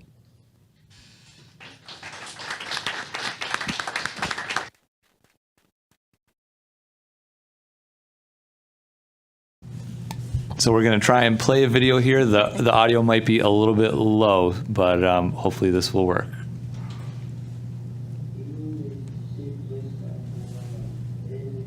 Let me use my coping skills to open up new activities in my life. Eagle staff are a big part of my life, like Mr. Roach and Mr. H. They coach me outside of school and recreational basketball. If you're either in or outside of school, Eagle staff will help you. Eagle Academy is one big family. I love Eagle. It is a safe place, and I'm happy to be there. They are all amazing people that take care of us kids. Eagle is a safe place.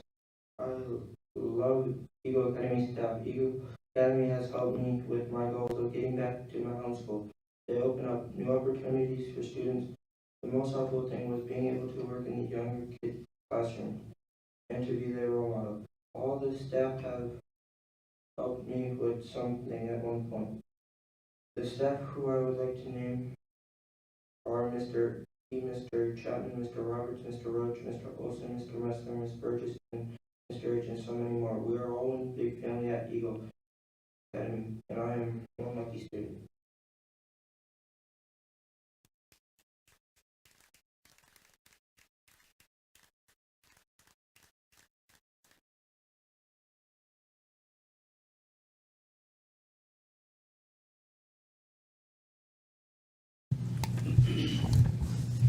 So that's good for you guys. Yep. Yeah. So that actually concludes our presentation. So it took a little while to get through that. Hope you don't mind. But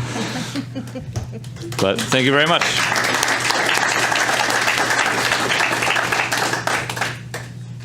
I'm going to ask the board members if they have any questions or comments. So, Ms. Acree? No, I just would like to congratulate Julie Carroll and David White, and I want to thank you for your well-polished and detailed presentation.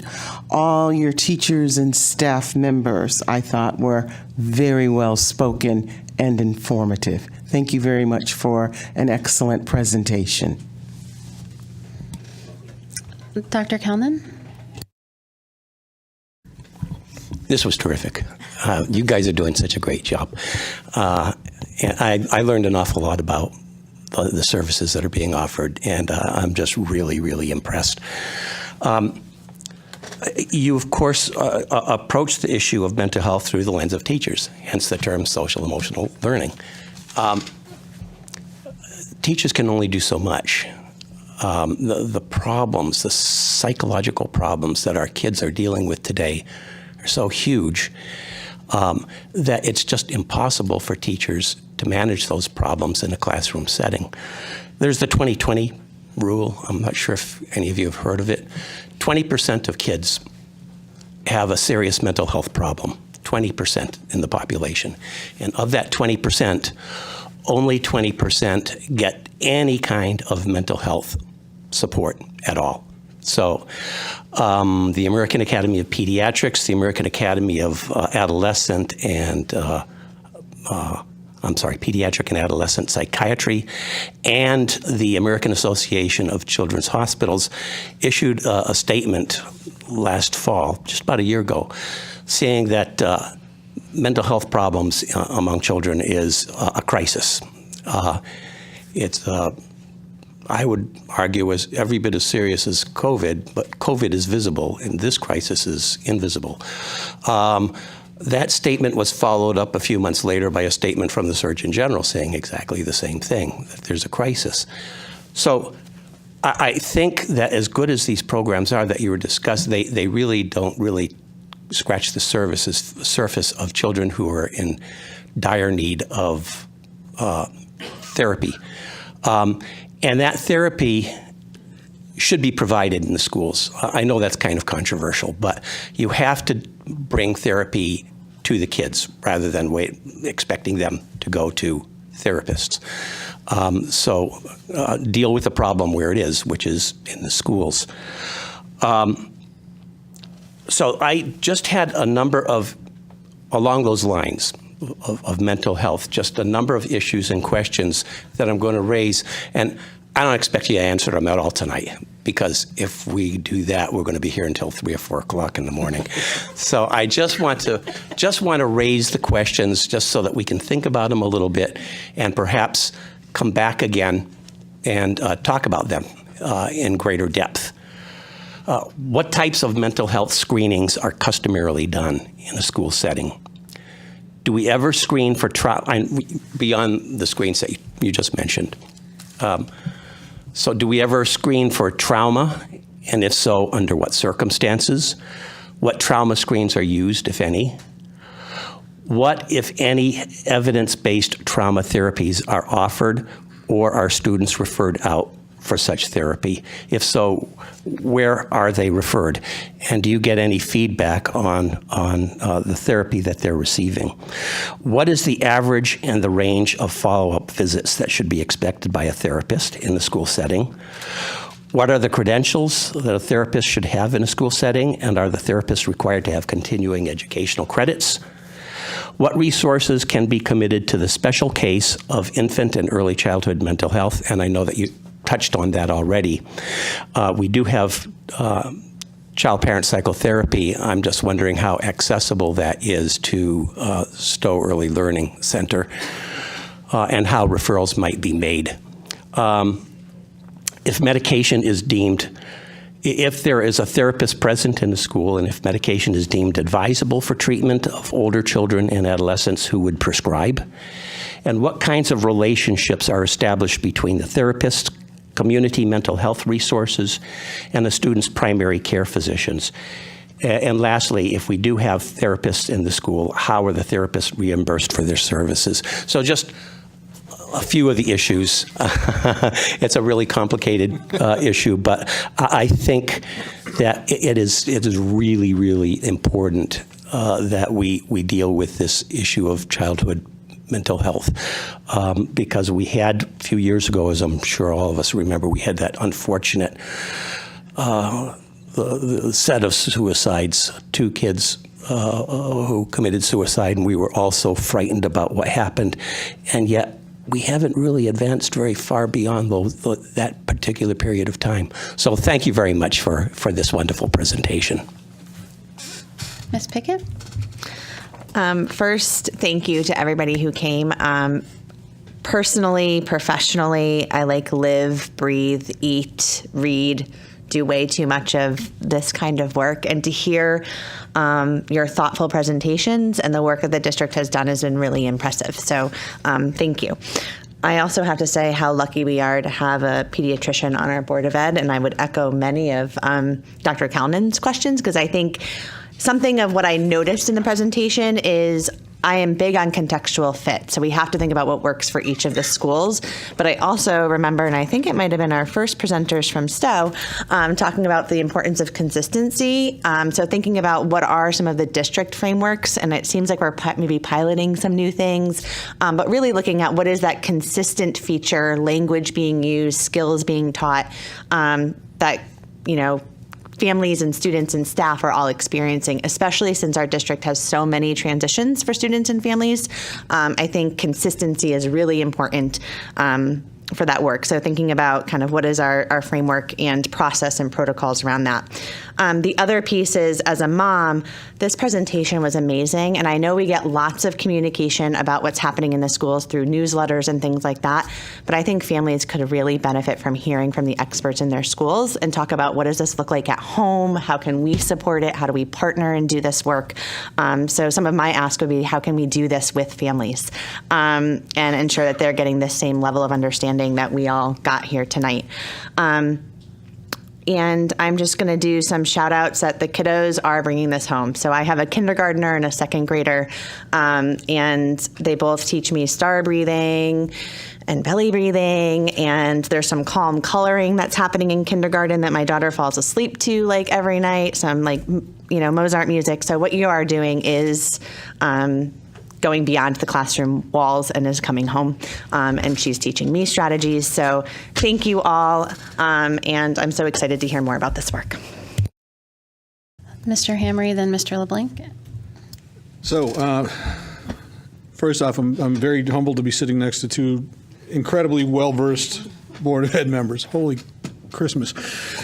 Secondly, y'all are truly the subject matter experts, and it is demonstrated very clearly in the presentation this evening. I can't begin to comprehend the level of training and time spent to become the authorities on this information. I will say this much in my own personal experience. I've worked in the military support community for 10 years or so, almost 10 years. One of the highlights of that time period was a 2-week training opportunity that I was able to attend in February of whatever year it was, going out to Michigan, where you spent 13 days learning master resilience training. It's a program that the active duty Army put together through Penn State University, I believe it was, to bring resilience training to the individual soldiers and then to their families so that they could respond and react and recover from things more quickly. Some of the things, the program consists of 6 components: self-awareness, self-regulation, optimism, things like that. These are keywords that the Army is giving to their soldiers in that training that is still being passed down today. to the frontline soldiers that are serving active duty down in National Guard. So also in that training, as a side note, they also use the terms implicit bias and things that also have become catchphrases and bad words these days. So I'm not a subject matter expert on this stuff. I'm glad that the people that are subject matter experts know what they're doing and have demonstrated very clearly. I appreciate that. Thank you very much. Mr. LeBlanc? Thank you tonight. That was very educational. If you could, and if it doesn't relate to the five of you, I know we had multiple presenters tonight. I just wrote down a few questions as the presentation was going on. My first question is on the basis of behavior techs. I imagine as throughout the state of Connecticut and probably around the country, we are probably understaffed in that department. Correct me if I'm wrong, but I imagine our district needs more behavior techs to be hired. My second question, and I'll run through my questions, and if you guys have any feedback, you can let me know or answer me at another time. My second one is with the in and out of school suspension. When those students are debriefed after their consequence and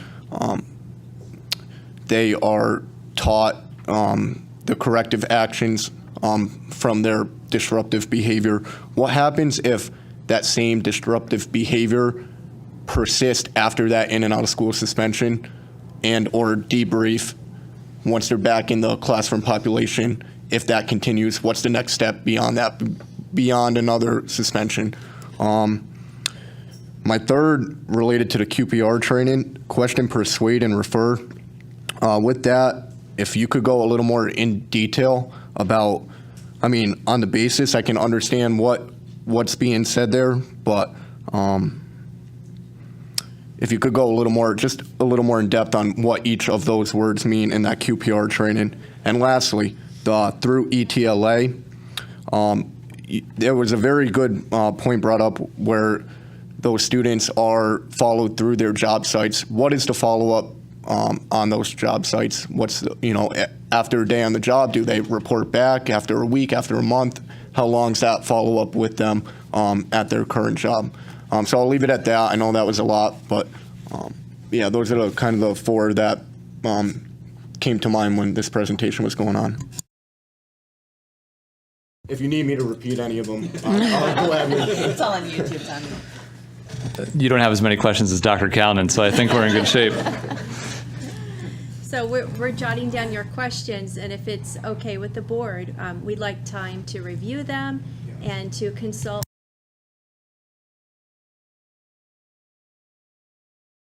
Great. Yes, that works. Mr. Ryder? So I'll work backwards and pick up where Mr. LeBlanc left off, starting with ETLA. Thank you for running that program as well. Do you guys work with NEBA, NEBAworks.com, New England Business Associates, NEBAworks.com, or Allied Zadok locally to help with job placement? Those are just two of the local programs that I thought of. And I also had a question similar to Mr. LeBlanc's as far as the behavior techs, hoping that there's enough of them in our buildings, or at least by grade level. And somebody touched on this early on. I believe it was a piece of the K2 presentation.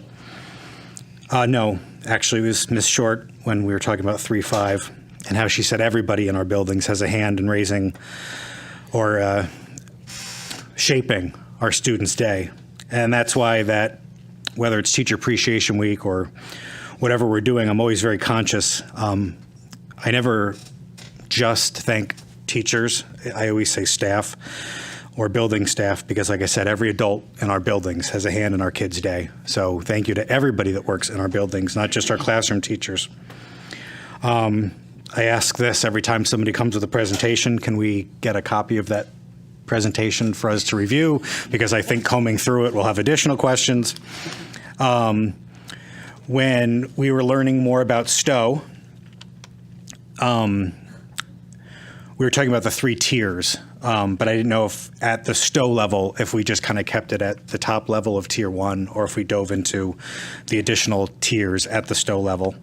And I appreciated learning at the K2 level about the percentages of students. So for example, 80 to 85% of our student body at K2, Tier 1 is, what they need to get through their day. But, there's 10 to 15% of our kids that Tier 2 would apply. And then obviously a smaller percentage would go into that 6 to 8 week one-on-one Tier 3 program. So I just wanted to hear more about that. So we got a better idea to wrap our heads around on the student populations as they get older. Like, does that 80 to 85% increase, decrease? Is it a little less at grade 6 because you're now in the new building, the bigger building for the first time? Is it a little less at grade 9? Again, that next transfer, going from one grade level, one community of schools to another. So I was wondering about the percentages. Also, I heard both professional learning and professional development. It's professional learning days now, I believe, on our calendar, right, Kathy? PL or PD? Are they No, I was just wondering if they were. No, on the calendar now it says PL, so I was just wondering, are they synonymous, PD and PL? Okay, I just wanted to double check. And I have other questions, but the last thing I wanted to touch on, because this is important to a lot of parents. With kids similar ages to mine, being at the middle school and high school, the digital citizenship program that you touched on, I'm hoping that can start earlier, because now we're putting iPads in the hands of 5 and 6-year-olds. It's not just, like an upper middle class family where you might have an iPad, a little bit older. Now we're putting iPads into kids' hands, as young as 5 years old. And I know that we do our best to monitor what they do. But as parents, I just think digital citizenship is so important, and maybe that should start as soon as we put an iPad in their hands, at an age-appropriate discussion level, but from 5-year-olds up, because now they have access, not, to the internet. I know they don't have Safari. They don't, some of them have YouTube, but it's only to, for lessons. But just to be safe, if that could start whenever it starts, if that could start sooner, that would be better. And I think you mentioned that digital citizenship is something that you address during like Eagle Blocks. Does that mean it's optional? Like, do all students get a lesson in digital citizenship at the high school level or at JFK, or when does that start? Because I know like Eagle Block is an optional thing where you could go and get help in a certain class, et cetera. So I was just hoping that digital citizenship wasn't optional, but mandatory. I think that's it for now. Thank you. Mr. Ungar? I only have 3, so I'll try to make it easy. So first, in the SEL and ruler programs, are those rigid programs, or do you have the ability to make adjustments as you see fit, as situations require within the program? So that's a question 1. Question 2, I thought maybe there's a gap, or maybe I missed something. Okay, but we all know how important that physical that how your physical well-being, your health, and your fitness are to your positive self-image.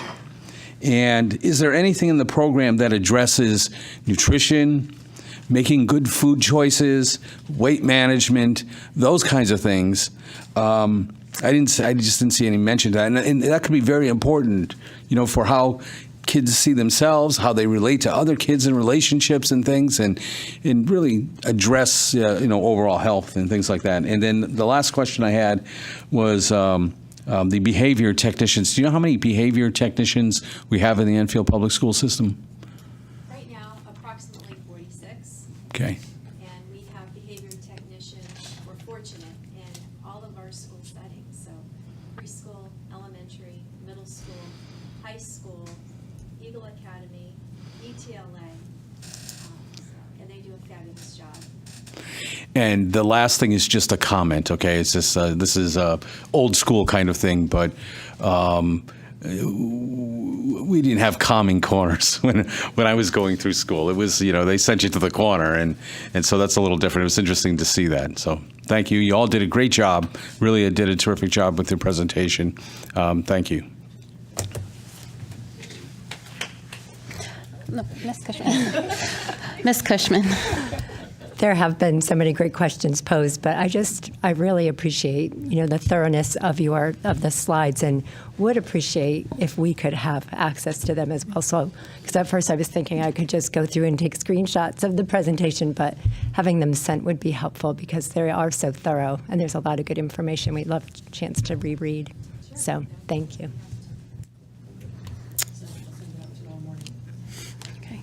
I'll just finish up with a couple of questions. I, like Mr. Hamry,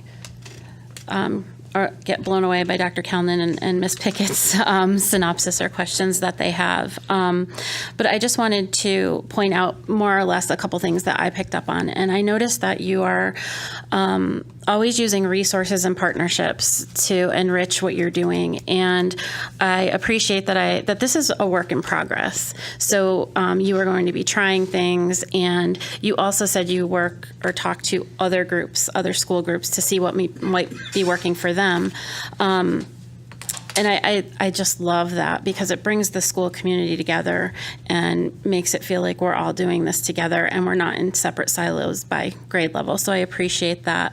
One of the things I have always said as a board member is peer modeling. And to hear that JFK is starting a partnership with Henry Barnard, I love to hear that. I love peer modeling. I think I honestly think it benefits the older kids a little bit more than it benefits the younger kids. I remember when we had, K through 6 back in the day, or K through 5, you could, maybe perhaps take a shyer 6th grader and have them be a line leader for kindergarten. Plus you had the book buddies where the 6th graders would go in and read to the kindergartners. So peer modeling is really important. I can't wait to reread the presentation when we get it. I'm blown away the amount of time and effort that you put into preparing that, but also the time and effort you put into our students and our families.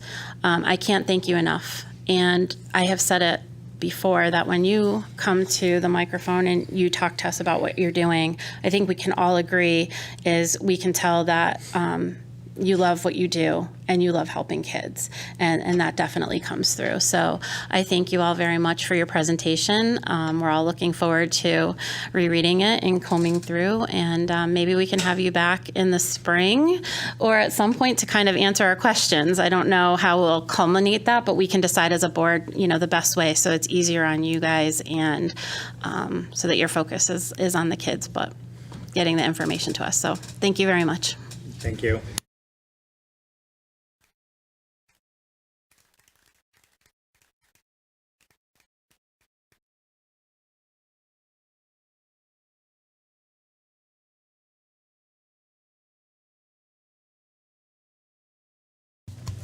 Okay, item 7, Superintendent's Report. Mr. Drezek.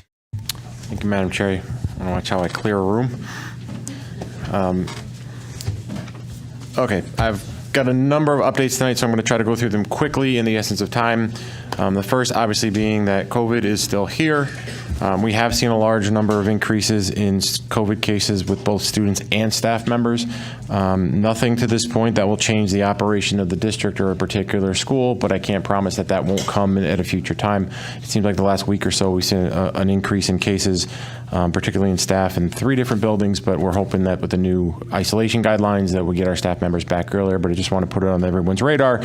We're doing the best we can, and we're hopeful that this doesn't impact any operation of a school, but in the event it does, I don't want anyone to say that they were surprised.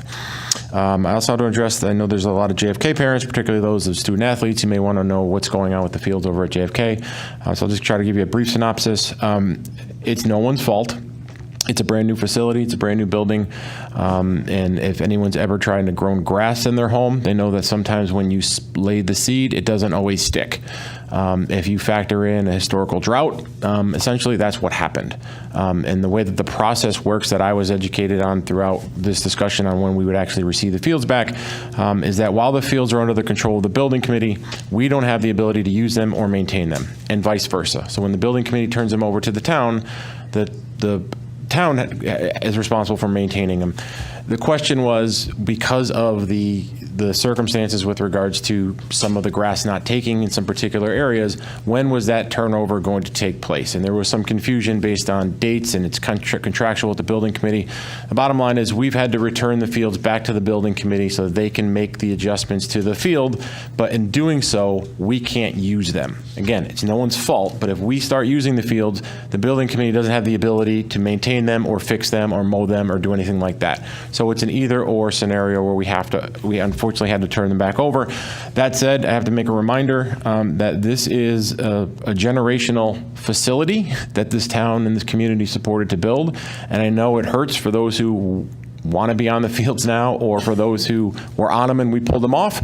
I understand that, but we also have to look at the big picture, that this is something that we want to make sure that they're built to last, and by going on when they're not properly ready is unfortunately not going to support that notion of keeping them as long as we possibly can. So unfortunately, for the time being, we cannot be on the fields both during school or for athletics, and once the building committee notifies us that the corrective action was taken for essentially seed that wouldn't stick, we'll try to get students on them as quickly as it's safe and it's appropriate. For families at Enfield High School, this may be familiar to some of you board members because this has actually happened once before. You may have gotten calls or heard. I only believe Kathy and I received one. But for those of you who may be watching, when it comes to the milk at Enfield High School, I'm not going to put you on the spot in case you know anything. You don't have to report tonight. So in essence, when you have flavored milk, there's an additive put into the flavored milk.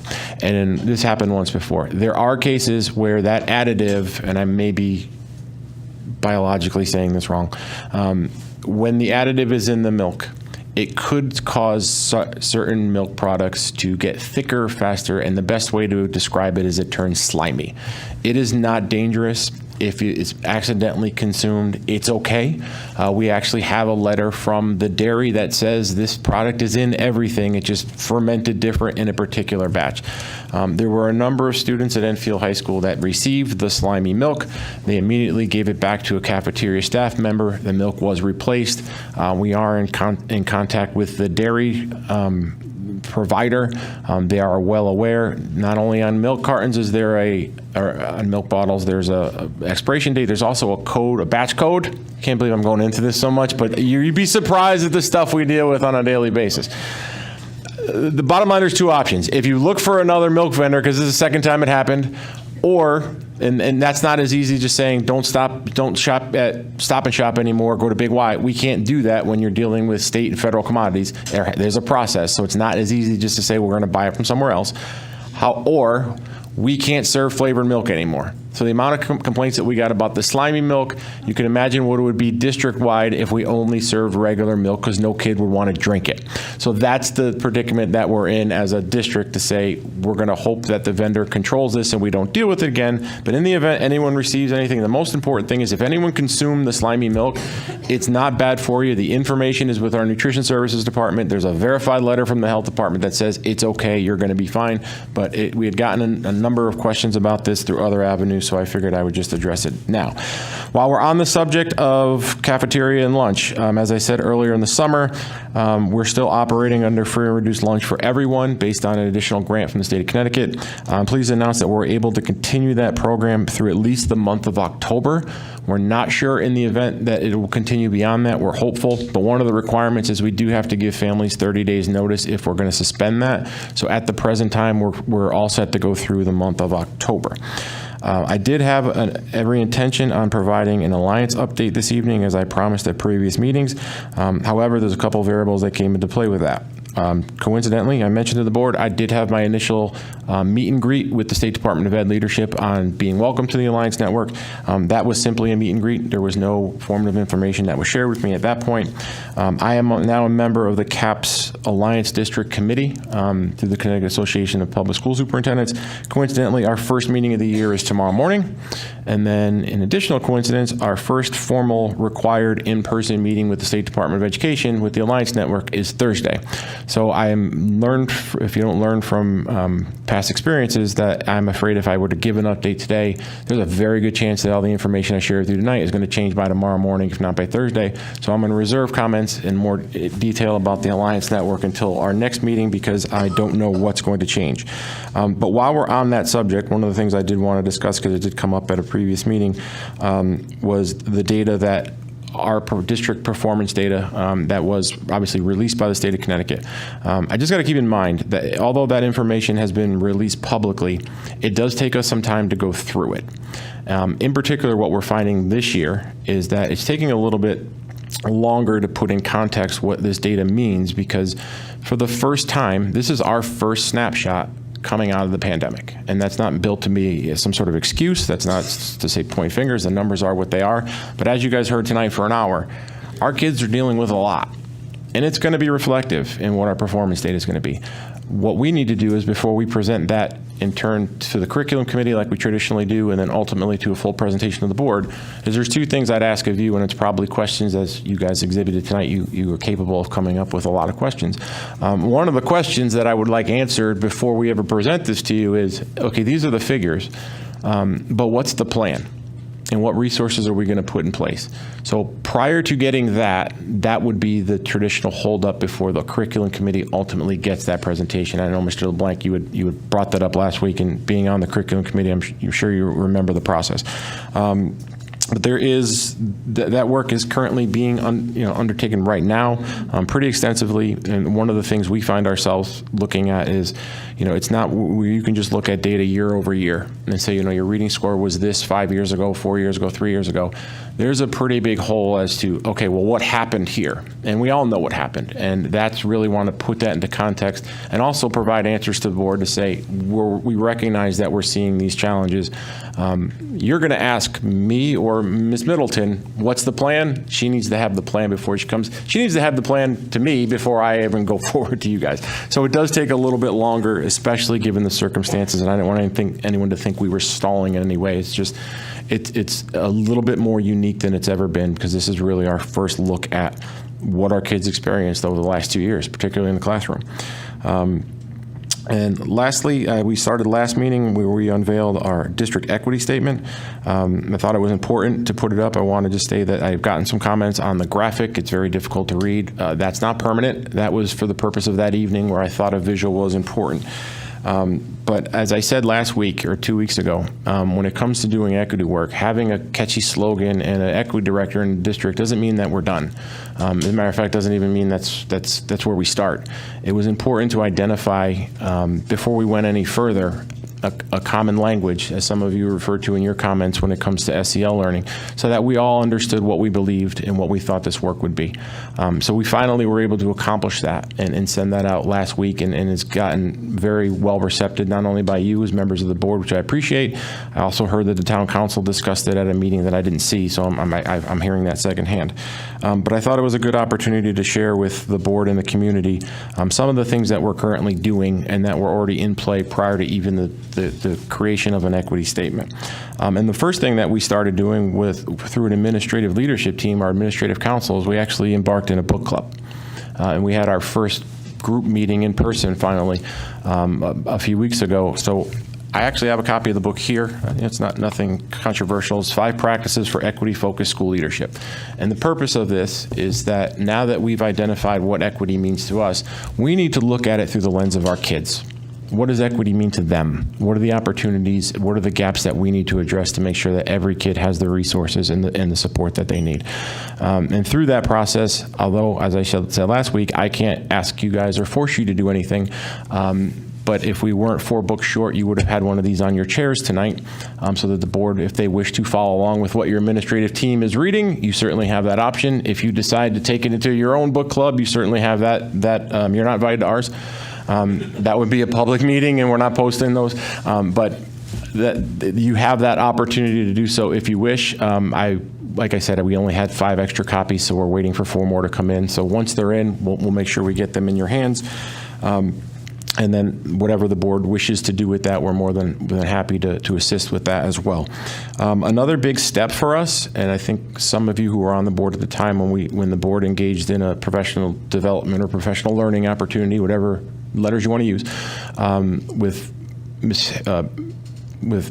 CABE, with Mr. Rader and Miss Martha Harris, one of the things that was pretty telling is everybody's at a different point when it comes to this. And that was sort of the reason why we wanted to be clear in what we believed when it came to equity. Because everyone has their own definition, and that's okay. But really, for us to take the advancement that we need to make as a district, we have to have an opportunity of where we are district-wide. We do a lot of great work in a lot of great places, and some of the people are in the room right now. But there's also, we want to make sure that there's consistency along the district. So we've actually, this past week, have partnered with CREC for an equity review for the district. That's being led by Ms. Cox-Blackwell, but that's also going to have a component not just for what we're doing with regards to professional learning for staff. There's going to be professional learning opportunities for students, professional learning opportunities for parents and families, and also one of the contributing factors to us partnering with CREC on this was there's going to be professional learning opportunities for you as a board. The details on that will come obviously further, but I wanted to make the board aware that that was something that was important to us as well as those who are going to help us make progress in these areas, that the board was also included in those opportunities. So that's further to come. There's, like I said, there is a lot of work that we do need to do, but something else that I can share with the board this evening, although our building administrators don't know this definitively yet, but I have the microphone, so I'm going to go for it. One of the things when we're talking about expanding our equity work district-wide, not just with students and staff, but most importantly parents, something that I was hopeful to embark on prior to the pandemic, and then the last few years have kind of put a stop to that, was I have an opportunity to at times to speak with kids, whether I crash a kindergarten classroom and get their informal opinion, or I have an actual advisory committee at the high school. I often hear from a lot of parents, but it's usually when something happens, whether it be good or bad.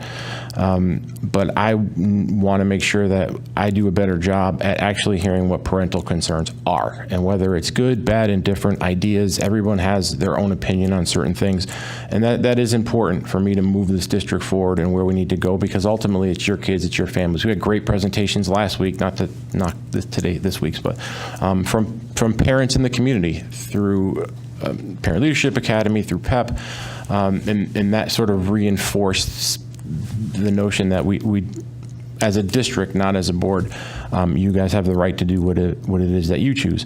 So I'm going to be starting a superintendent's parent advisory council, and there's going to be pretty definitive requirements to be on it.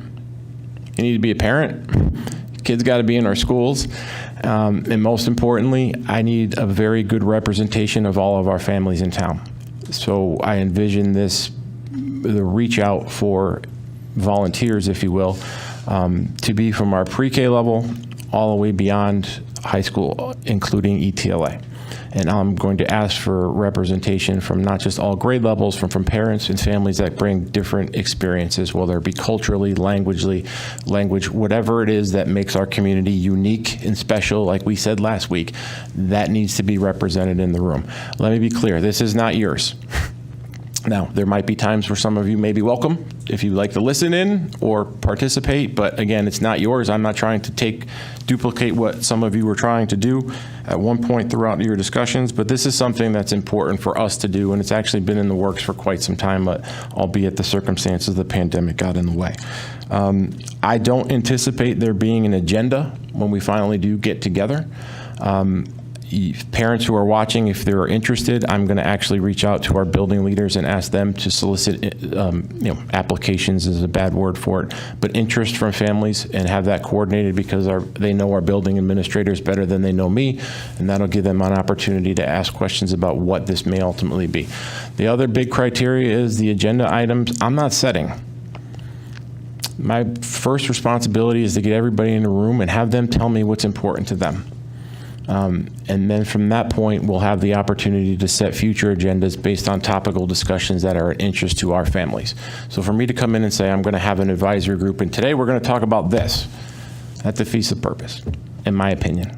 but it's mine, not yours. You can do what you want. That said, it'll also allow me the opportunity, like this evening, where if there's a topical discussion on a particular subject, I can bring our subject matter experts in, so it's not always me bringing the message. So in the coming days, week-ish, I'm going to ask our administrators to reach out to their families, and I'll send them the communication and ask to solicit for volunteers who are interested in taking part of that. But I thought it was a good opportunity tonight on the heels of a wonderful presentation about all the things we offer to kids and families. There's a real connection to what we're doing in what you heard this evening with families. That was a good opportunity to let you know that was something that additionally was coming down the road as well. I tried to keep good notes. I apologize. I'm not going to try to be rude during your comments. I try not to answer my phone or look at it during your comments, but there are two factors that may have changed that. One, you guys are probably aware that my daughter goes to school in out of state. So everyone I know is asking me, did she get home? Yes, she's home. Okay, I can breathe now. And the other thing is, if Aaron Judge hits a home run, this thing's going to bounce off the table. So I'm just giving you a warning now. Other than that, that concludes the superintendent's report. Mr. Dresnick, did you, the early dismissal Columbus Day? Oh, I'm sorry. I thought I did that. I meant to do that first. I apologize. I meant to get the easy one out of the way. All Enfield Public Schools will be dismissed early tomorrow for a PD/PL day for our staff. Schools and offices will also be closed on Monday, October 10th in observation of Columbus Day. And students do not have school on Tuesday, October 11th for another full staff PD/PL, whatever we choose to call it. I apologize. I thought I said that earlier. Okay, the next item is audiences. Just a few things to note regarding audiences for this upcoming meeting. You must be an Enfield resident to participate in the audience portion of the meeting. We ask that you state your name and address. Board members cannot respond back to you during this portion of the meeting. The board members can respond during their board member comments if they choose to do so. We also cannot respond to student or personnel matters. We strongly ask that you refrain from personalities. We also strongly ask that you refrain from yelling out during audience or board members during their comments. Due to the time, we're going to allow 3 minutes. Juliet Leith.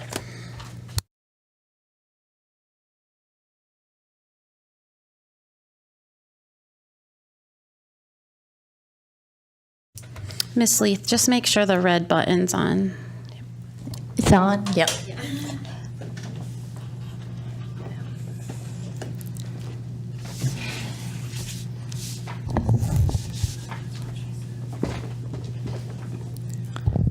All right.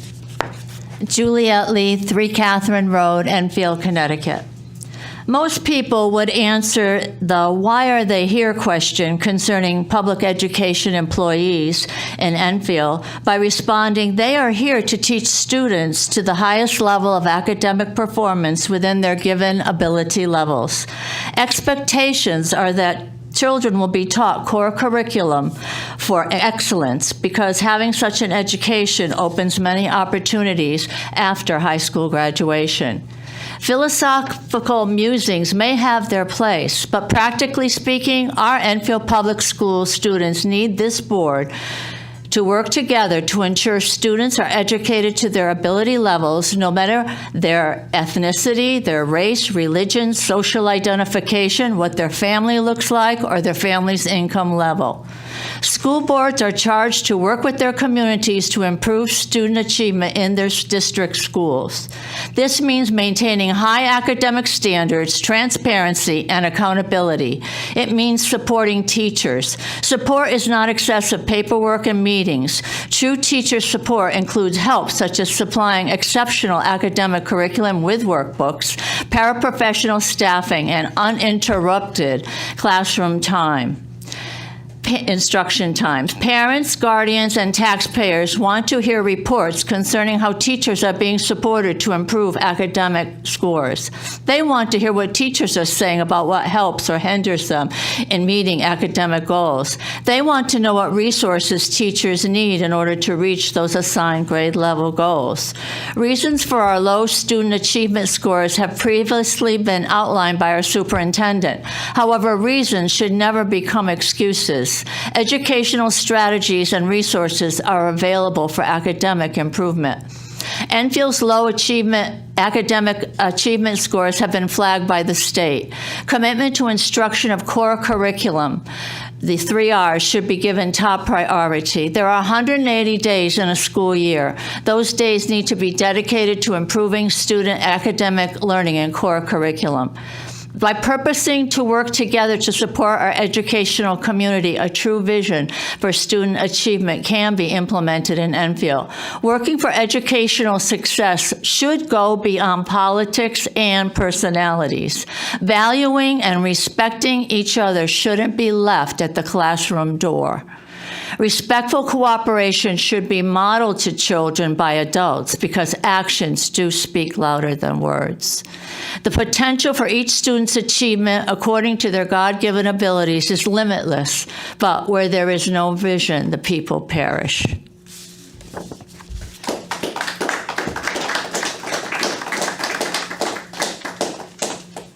Brandon Jewell. Okay. Danielle Gerard.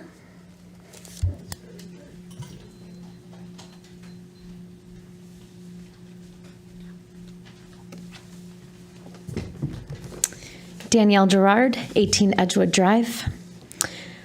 First off, I would like to welcome some of you to the year 2022, where the phrase, "a child is seen, not heard," no longer exists. Our children need to have a voice. They need to be able to speak up against certain people that may cause them harm or may hurt them in some sort of way. We as parents are their advocates. We need to be there to help them grow strong and teach them to find their voice. That is a big reason why I speak at these meetings. Ms. Cushman, you spoke last week about having certain books banned from our libraries. I'm an avid reader, and I have passed that on to both of my children. One way they love to learn is through books. They talk to me about the books that they have read and the things they learned through those books. Learning can be understanding feelings, history, different families, dinosaurs, etc. For an example, last year during Black History Month, my son grew an interest in learning about different people in history. I embrace this with open arms and open mind that he may learn the real side of hate. He came home from school every day and told me about a different person that he learned about. He told me about what happened and how he felt about certain situations. It was in that first week that my son asked why we do not learn about Black history all year round, and did not understand why the color of their skin made people dislike them or even hate them. This broke my heart, and my response to him was, "I don't know, and you are not wrong." We are a two-mom family. Our family is different than others, but we embrace it and teach our kids to love all people, no matter what. Now, as our children grow older, they will begin to read more about different cultures in everyone's history. So I ask, have you read any of these books you want to ban? If not, I challenge you to read them. Come back and tell us if they changed you as a person. I challenge you to read a book about transgender or anything that you are not, and then come back and tell us how it made you feel. Did you want to be transgender or whatever else after it? A woman stood up here last week and showed us many banned books. She said that she was a privileged white girl, and you know what? So was I. We need to realize our faults and grow from them. I won't apologize for how I was raised, but I sure can change it and how I will raise my children. Open your eyes and see through the religious fog. Banning books, pretending something does not exist, trying to push people out will not make anything go away. Every child, every day. That's what you signed up for when you were elected on this board. Both you and Mr. Ungary need to start showing all of our children that you care and understand that diversity, cultures, and history is going to exist no matter what.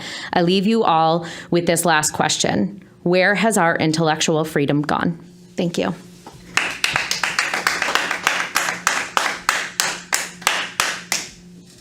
Maureen Griffin.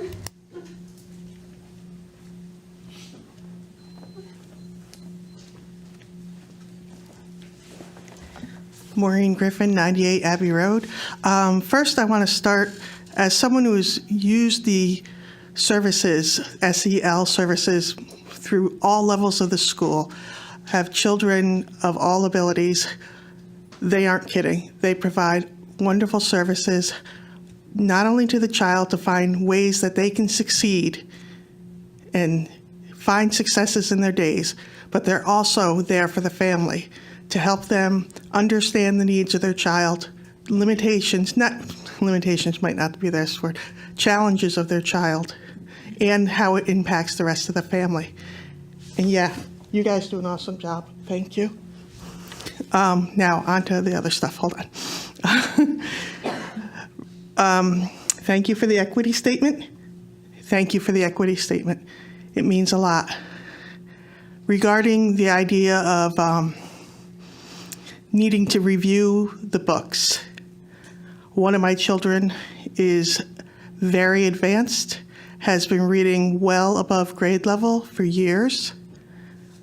Ever since that child reached a point where what was on the shelves in that particular school's library, I have not had a year where I have not had teachers reach out to me and check with me on what I am okay with that child being exposed to, what that child is reading, what that child is considering and discussing. That child is taking classes well above their grade level, and that child is being respected. And I, as the parent, is being respected.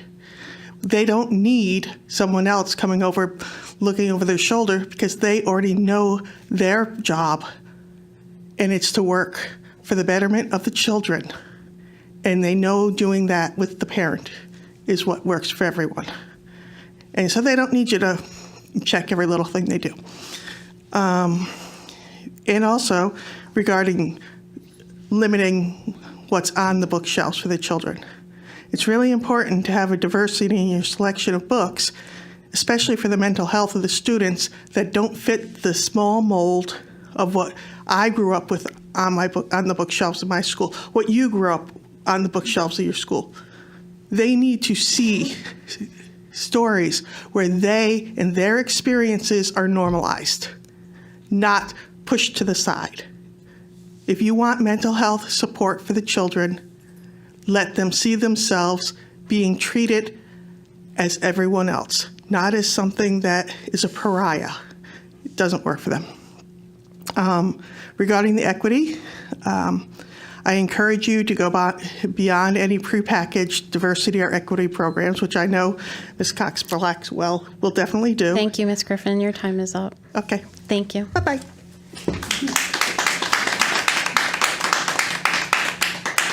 Amanda Marquez.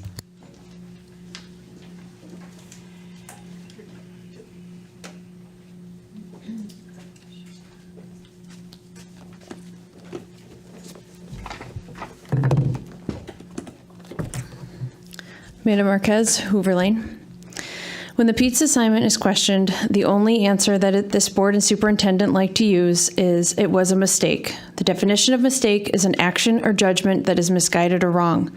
That is not an appropriate answer to any of the questions that have been asked over the last 9 months. And I still think that the real mistake to come out of this whole situation is the lack of action exerted by the so-called leadership in our district. They are the ones who made the ultimate mistake. Last meeting, the chair of this board was extremely disparaging when a board member stated his plan to try to get answers on this issue. She stated that this has been addressed many times, which is true, but unfortunately, while it has been addressed, the questions have never actually been answered. The questions: where did this assignment come from? Who is in charge of reviewing assignments used in the classroom? What are you doing to provide transparency and prevent future mistakes going forward? And the most important question, what does the edited intended version of this assignment look like, and is that the current consent assignment used in that unit? Not only have these questions never once been answered, but on February 16th, the middle school principal emailed the superintendent in response to the above question stating, and I quote, "I'm not responding," to which the superintendent responded, "Good, don't. I'm not either, and man, have they stuck to that." Being open and transparent about this situation from the beginning, instead of saying it was a mistake, would have stopped all the negative reactions. Instead, you continued to refuse to talk about the situation, you found your ways to justify your behavior, and then blamed others or outside forces for causing problems, and persisted in this behavior despite the negative consequences. Every single thing that has happened since this assignment came to light has been a direct result of your lack of action and leadership. It continues to be that simple. The answers to these questions that parents and residents have asked should have been addressed from the very beginning, and that is how open, honest, transparent adults that are entrusted to run a school system react to such a mistake. Instead, you have ignored, shamed, and belittled, and that was blatantly obvious after the last meeting. I want to remind this board that it very specifically states in your policies that any resident, taxpayer, employee of the board, or citizen with an interest in our school system may address the board board on issues concerning the schools. You do not have to just be a parent of children in the school system to address issues. The ones who continue to speak out are not the only ones who want transparency. Parents and residents at home continue to watch, waiting for these answers as well. And after witnessing how this board responds to concerned parents, I don't blame them for not wanting to come out and address any issues they might have. And let's be honest, you say there are bigger issues in the schools, but you're not addressing those either. In addition, it's been stated that this is a personnel issue, and maybe it was a personnel matter, but the personnel part of it has nothing to do with the questions directly related to the assignment. Asking what the current consent assignment looks like is not a personnel matter. I've spent my time in this chair respectfully asking questions that concern me as a parent, directing my questions and concerns to the board and superintendent. Meanwhile, others have sat in this chair, and as of late, the chair of this board, and stated that since I have removed my children from this school system, that I have no say. Thank you, Ms. Marquez. Your time is up.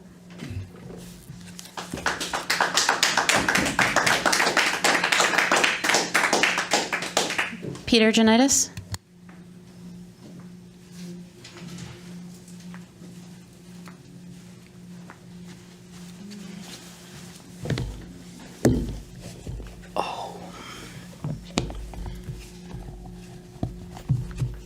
Peter Janitis, 3 Farmstead Circle, Enfield, Connecticut. And I'd like to preface what I'm about to say is directly associated with last meeting that you guys had. This board constantly complains that it has important board business to take care of. I'd like to know what things are being done to get our school district off the list of being an Alliance District school. Josh, I find it interesting that you want a policy to discipline a fellow board member who is in direct contradiction to what this board is here to do, in your opinion. I'd suggest you get your facts straight before you go on some of your little rants. You stated you were surprised to hear some people were still making comments about books containing obscenities and wanting control of what's being taught. You claim we have paid employees on the town payroll who are there to make these decisions. No, Josh, that's why we have a Board of Education and a central office. Tina, you made the comment at the last Board of Ed meeting, quote, "on my Board of Ed," end quote. You have no more power or less power than any other board member. You were appointed to conduct the meetings. Your attack on John at the last meeting was very unprofessional. To paraphrase my next few comments, I'll be paraphrasing him. Saying to John, campaigning for the next November election. There are no local elections for the Board of Ed this November. Pizzagate, you have stated it has been addressed and answered several times. Apparently not. You have put time and effort and have been graceful. You don't like reading emails about yourself. You think Greg and Tim and Tom and Walter always enjoyed reading about some of the things that were being said about them. As for fundraising, do it in a controlled area and not door to door anymore. Like at the end of Post Road and Raffia. They're always doing stuff down there. You also accuse some residents of this town, and I believe some fellow board members, of pushing a political ideology at the expense of our kids. Madam Chair, I suggest you look in the mirror. Finally, Enfield is not a racist town. There may be some racists in this town, probably. Some can be said, and the same, but don't condemn the entire town. The same can be said for the LGBTQ plus community. Enfield is a very diverse community. Let's not be making mountains out of Mr. molehills. Janitis, thank you. Your time is up. I raised my family in Enfield. Mr. I Janitis, have 3 Alex, cut kids. the camera, please. Everybody had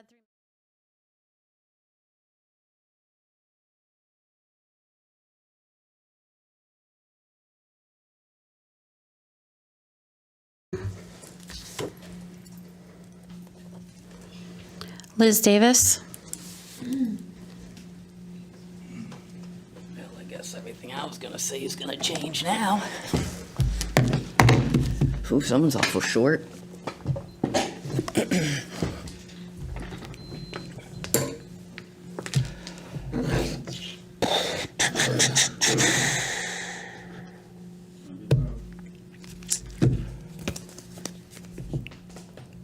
Good evening. My name's Liz Davis, and I reside at 201 North Maple Street. It's almost like I have to continue to go to therapy just to deal with the Enfield Republican Town Committee that comes to this meeting and messes with our kids' education of public school. Everybody that came up didn't even have a kid that received the assignment at all. We've been through this. Superintendent has discussed it with the parent that had an issue. Let's all remind everybody when we want to talk about a former Board of Ed member coming up here. Our education system's whacked because you're on the Republican committee that cut our budget for how many years while you guys were in charge of this town and our education system. Let's get some facts straight. Now, let's go to Madam Chair. I want to thank you for everything you do, because you deal with a lot here, more than any Board of Ed member has ever. And you gracefully has treated everybody pretty damn decent, I'd have to say. And they sure the hell don't treat you right. Same with our superintendent. So I want to thank both of you for actually being true leaders that lead by example for our children to see. Thank you. Another great thing, this is so great, we got our student back. Congratulations. Not one of those people even congratulated you for being here, but they care about the kids in this town. This is great, and I know you're going to make a big difference sitting up there, an amazing kid throughout this community. I've watched you grow, and I've watched how much you volunteered and done so much throughout this community. So thank you for giving more time back for our school. Thank you. The time might run out. Oh, I want to add, I recommend everybody going to Netflix and watching Sins of Our Mother. It will really open your eyes to the Christian cult that's here in town. And also, you guys want to talk about emails and elections? Madam Chair, you were right. I came up here from the FOI and read that email. The email that went to you, Mr. Ungeyer, as you prayed, which I have a major issue, you praying up there, and I want something done about it. But anyways, remember that email that I came here and read the whole thing? Just in time to use the pizza stuff for 2022 election to blame the Democrats and the rhinos and expose them. Let's all remember back home. Let's rewatch it. And the SEL, oh my word. Thank you all. I love what you guys are doing for our kids at every single level, from pre-K to high school. I am just full of excitement that we are finally going to be there for our children.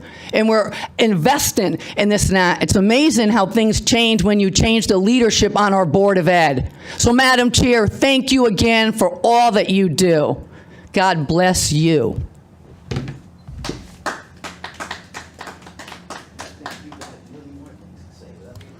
Marcy Talicio.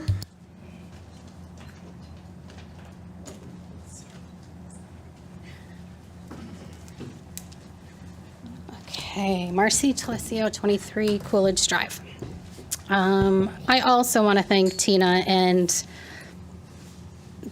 the Board of Ed for all the work that you guys do and the care and love that you put into it.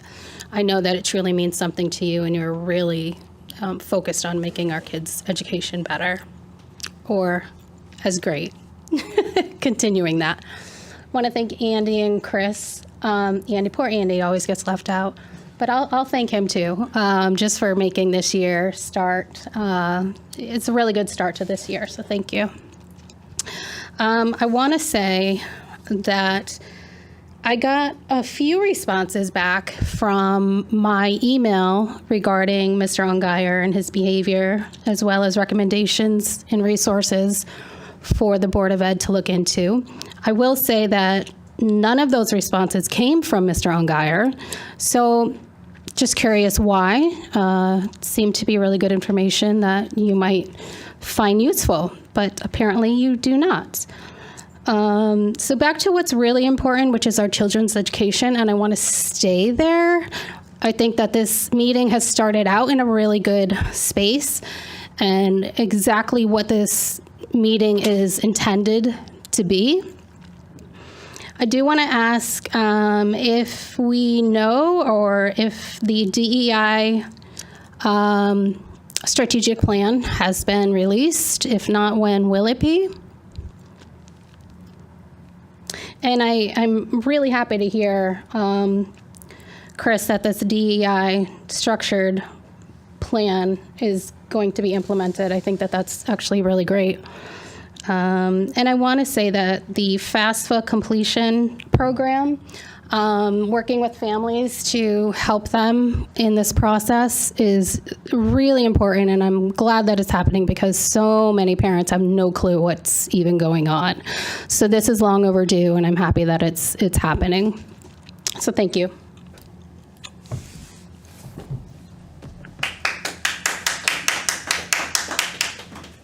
Patrick Flaherty.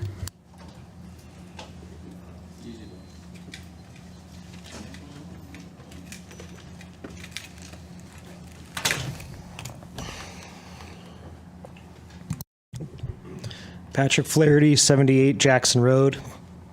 Congratulations. Congratulations. I just have some questions. I'm just going to rattle them off. Is SEL fact-based learning? What documented studies can you provide to prove SEL works? How long has SEL been around? Where did SEL originate? Are you teachers, educators, or psychiatrists? Do you have the proper credentials to be psychoanalyzing our children? Our children, not yours. They are your students, your pupils. They're not your kids. Just that's the wording I don't like you guys using.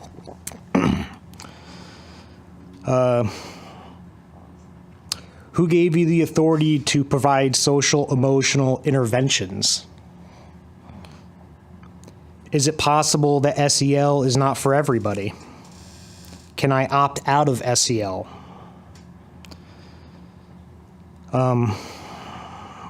Why does Enfield not offer traditional fact-based education anymore?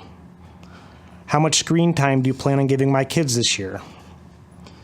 Why do parents not have the ability to access everything that happens throughout the day on the iPads? Shouldn't any tax-paying citizen of this town have the ability to review everything in the curriculum? This seems more like a dangerous emotional experiment than factual-based education to me. That's my opinion. And also, in my opinion, transparency is dead, and I welcome anybody to prove me wrong. Thank you.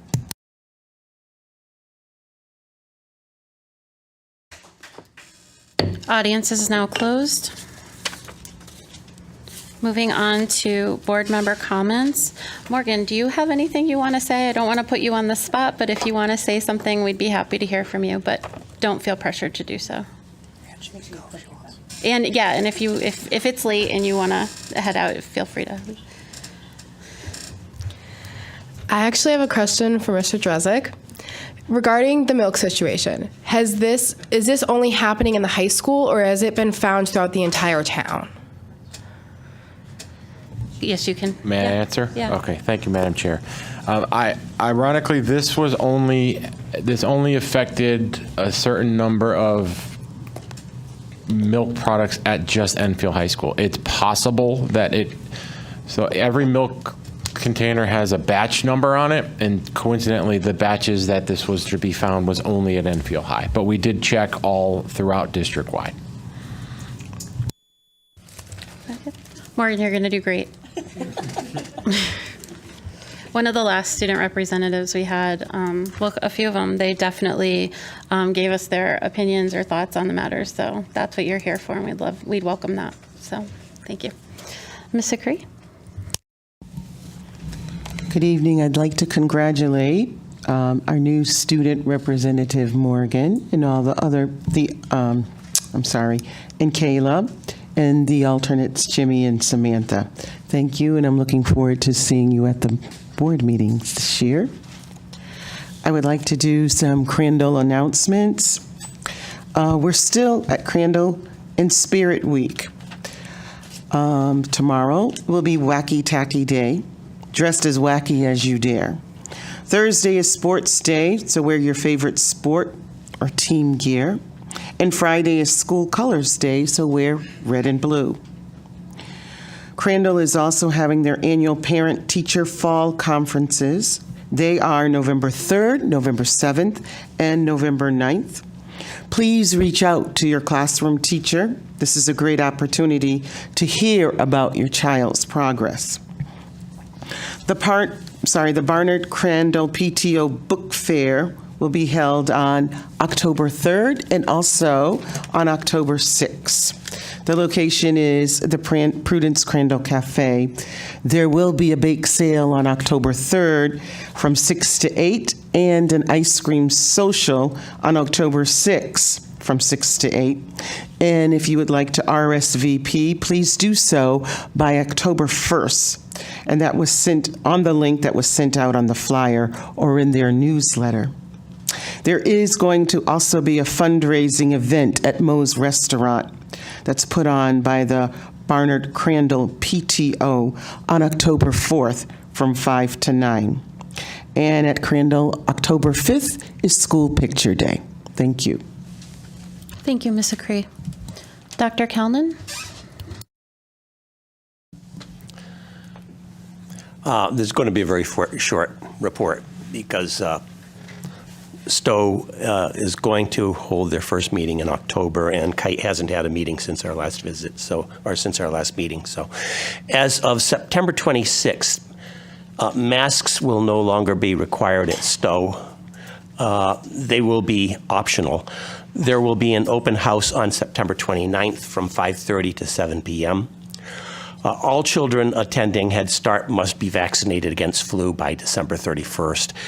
The first Head Start Policy Committee will take place on October 7th.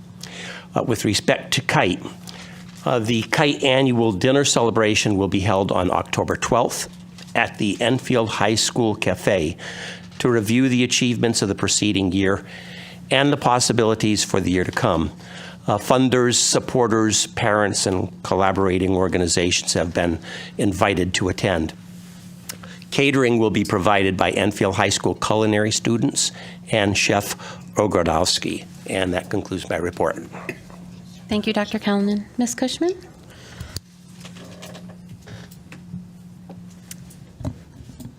On behalf of the Parkman PTO, unless they sell out sooner, October 7th is the last day to purchase tickets for the PTO soccer fundraiser event.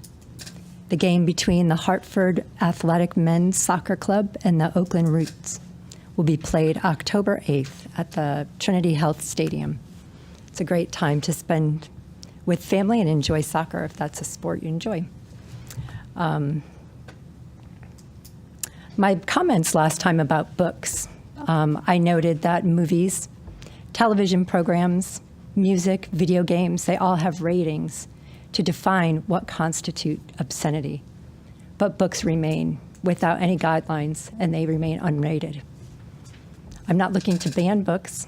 I'm looking to encourage us as a district to define obscenity and to establish guidelines in our district for books that are provided to our students in classroom libraries. It's not motivated by politics, it's not motivated by religion, but by a desire to take seriously the responsibility that we have to protect our students. Last time I used the words sexually explicit and inappropriate because I was trying to choose my words carefully. But when I recently saw a post it was a screenshot of a teacher who had a stack of books next to her, just kind of showing what was in her classroom library. So you could easily see the titles of the books, and you could either go online and read excerpts or read reviews, or you could find the books. What I found was, I think this quote helps, books have great influence. Once you read them, you cannot unread them. And what I found in these books was so disturbing to me. And it's disturbing because it was obscenity. It was pornographic. It was, I think you could say, deviant pornographic content might be a little bit better words. Unspeakable depravity. These aren't just your typical books that perhaps you're just imagining might be. They're books that are literally showing up in classroom libraries. And it seems to be a trend. So I'm not saying it's happening here, but can we be proactive in defining guidelines of what constitute obscenity? Obscenity is not protected by First Amendment rights. It's something that does not fall under that. So it would seem like it would be well for us to create guidelines to help teachers if there's books that they're not familiar with, that they're thinking about bringing in. Well, let's see what the guidelines are. It's not about going through and banning books. I'm an avid reader, and I have quite a library myself. I appreciate books. But I think when we have books on the shelves in our classrooms, we're saying to our students, we think this is important for you. We think this would be helpful for you. But is obscenity and pornography really helpful for our students? It's just something that we should wrestle with as a community and see how might it be affecting their health, their mental health, their bodily health, their emotional health. It's just something to consider. I'm not looking to ban, I'm just looking to set guidelines and define obscenities to protect our students. Thank you. Thank you, Ms. Cushman. Mr. Hamry? Thank you. The first thing I want to do is welcome Morgan and the rest of the other students to the dais here. It is nice to have a full group again and return this to what it was prior to the pandemic and having the students represented by students themselves. So I like that and I appreciate that. Next, I want to read to you the information for the JFK PTO. The fall fundraiser is more than halfway through, and we are already at 91% of our sales goal. Right? There is still time to register students before the deadline this Friday. Curriculum night and open house will be held on Thursday, Thursday, October 6th from 5 to 8 p.m. with more details regarding the schedule for the evening included in the October newsletter, so look for that. Watch for information to come out about the Parents Night Out fundraiser on Saturday, October 15th, and the next PTO meeting is Wednesday, October 12th on Teams to accommodate for those parents that can't come out in person, which would be their meetings will alternate between in-person and online every other month for that purpose. So thank you to Leslie, the PTO president, for forwarding that information on. Second, Family Day on the town green was wonderful. Thanks to all the organizations that participated in that. And I was happy to sit with the ECAC, Enfield Culture and Arts Commission, as they did the sidewalk chalk contest. I took the opportunity to apply some chalk to my hat here, and apparently rain affects chalk. So who knew? To the Enfield High open house that took place this past week, I had a very good time sitting with the teachers for the classes that I could attend, and I apologize to the ones I couldn't. It's truly my loss for not being able to talk to the teachers about my students' progress, and I do hope to make up that error. A little while back, I bought a book myself. I bought this book January 27th, 2012, right after it was discussed on this dais as a opportunity to ban a book by the Board of Ed at that time. So I found it again, dusting it off and going through it again. It is not for the faint of heart. It is not for your average third grader, for example.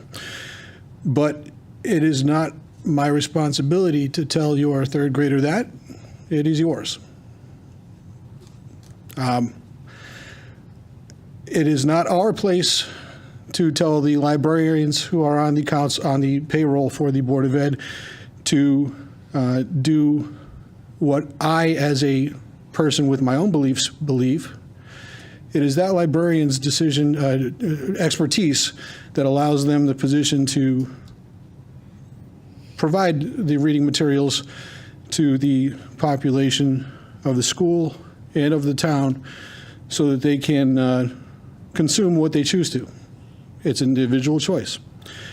So I do support the idea that perhaps people should find a list of books that upset other people and consume them voraciously. I do want to again thank and congratulate the school, Enfield High School, for their achievements with the FAFSA.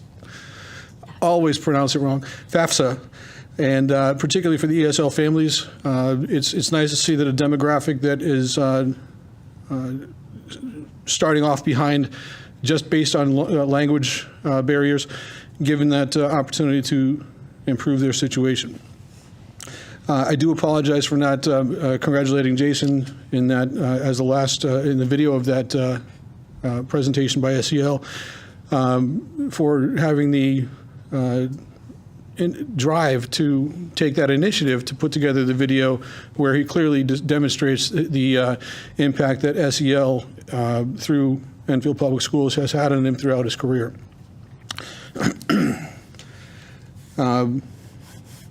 Mr. Drezek, thank you for taking on that the Parents Advisory Council, and I don't want anything to do with it. Only so far as, unless it's got something to do with my student in the schools. To the comments that I made at the last meeting regarding asking about policies for removal of board members from the board. It's interesting to note that we had a speaker this evening in the audience that was critical that I would consider that. As that person was a former Board of Ed member, they probably should be aware that there is no policy to do that, to remove a member of the board at the state level, because as an elected official, they cannot be removed. That's what I've learned in this process, and this is a learning process. That doesn't mean that I certainly don't know everything.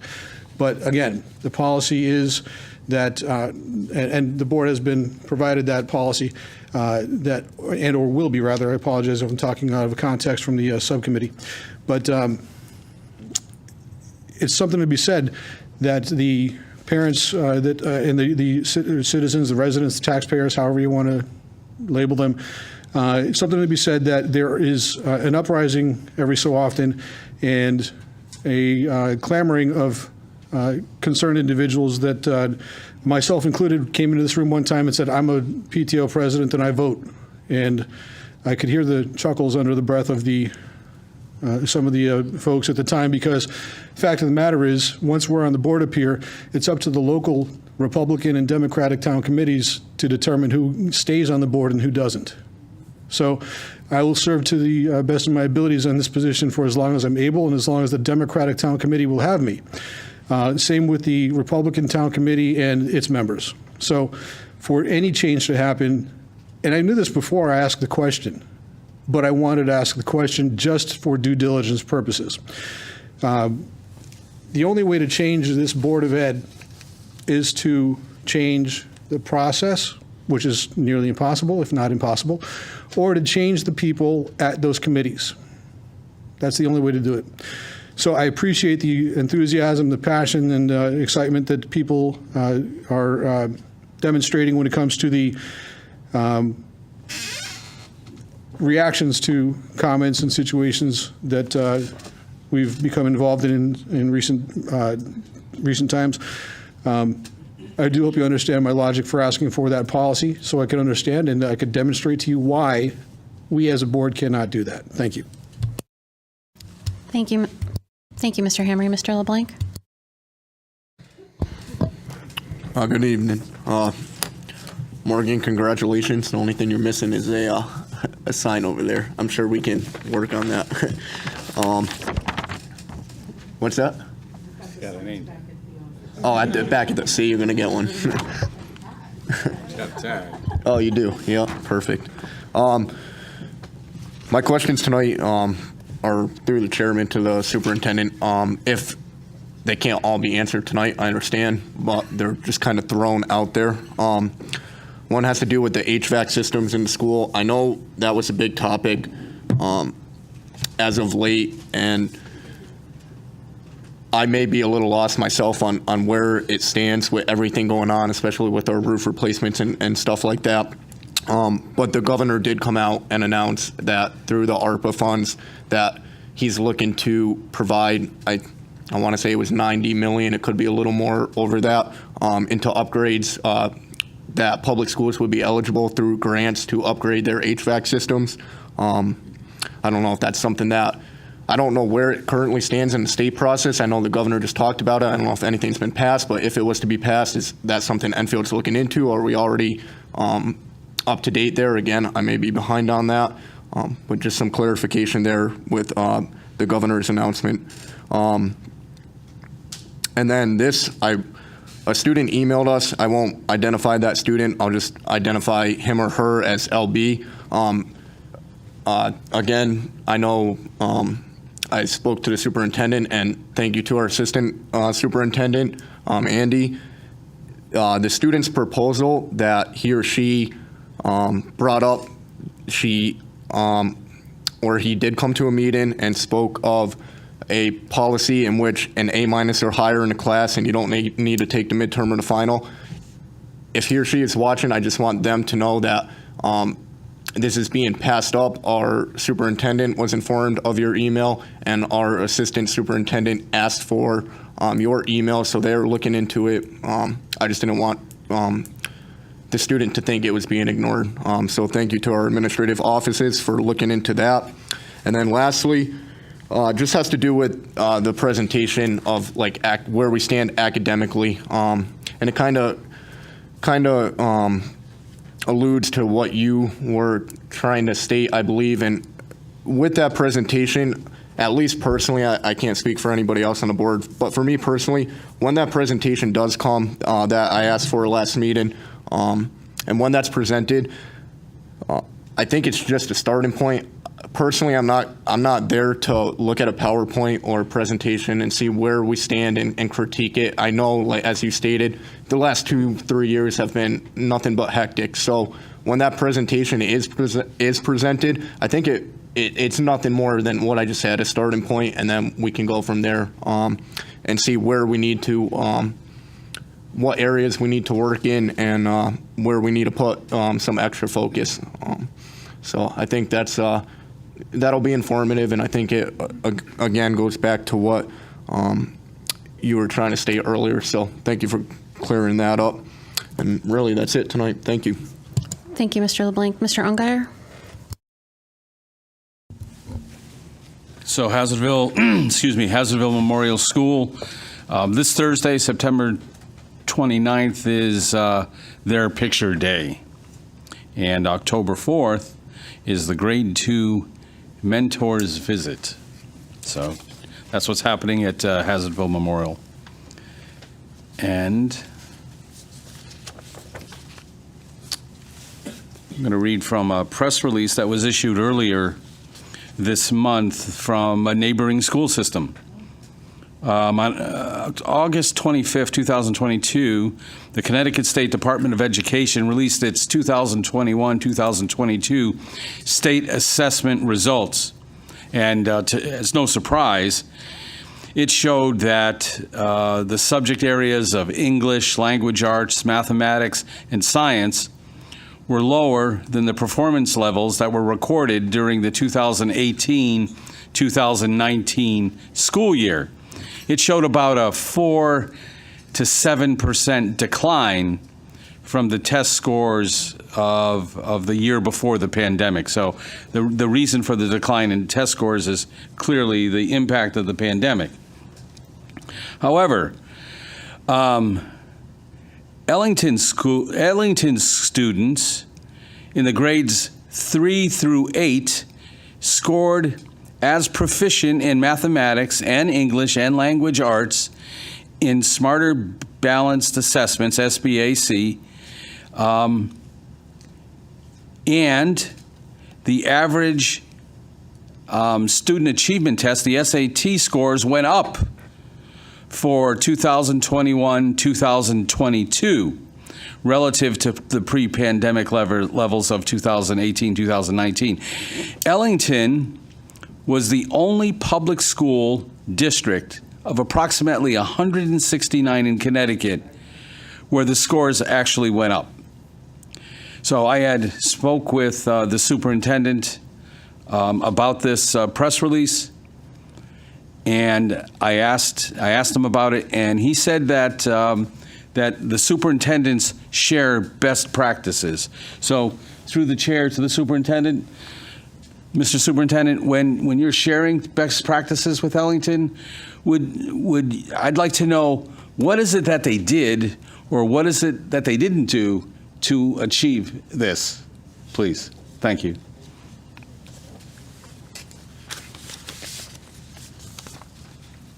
Is that? And okay. one last thing. Yeah, just one last thing. October 6th, Thursday, October 6th is Bring Your Bible to School Day. So encourage all Enfield students to bring their Bible to school on October 6th. Thank you.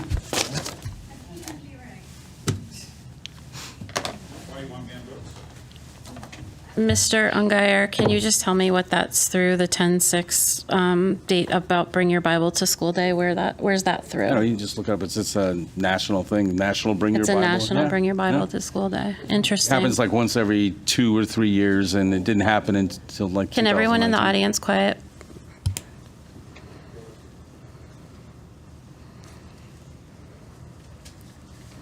Okay, Ms. Pickett. I'm going to start with, we should bring our favorite books to school. Morgan, thank you. I'm really excited to add this perspective to the dais, so please challenge us, share your unique perspective. To me, your voice is the most valuable one up here, so please use it. I know some folks stepped out during the SEL presentation and there was questions that were asked, so I just want to reiterate that they are using evidence-based curriculums, so you can check those out. SEL's been around forever. It just now has a name and common language associated with it. So I applaud the work being done. And if families have questions about what's happening with SEL in their school, there are contacts, it was evident in the presentation tonight, of folks that you can reach out to and learn more about what they're doing and how it can support your child. I want to acknowledge that there was a demonstration before the meeting around standing up for our students of color in the community.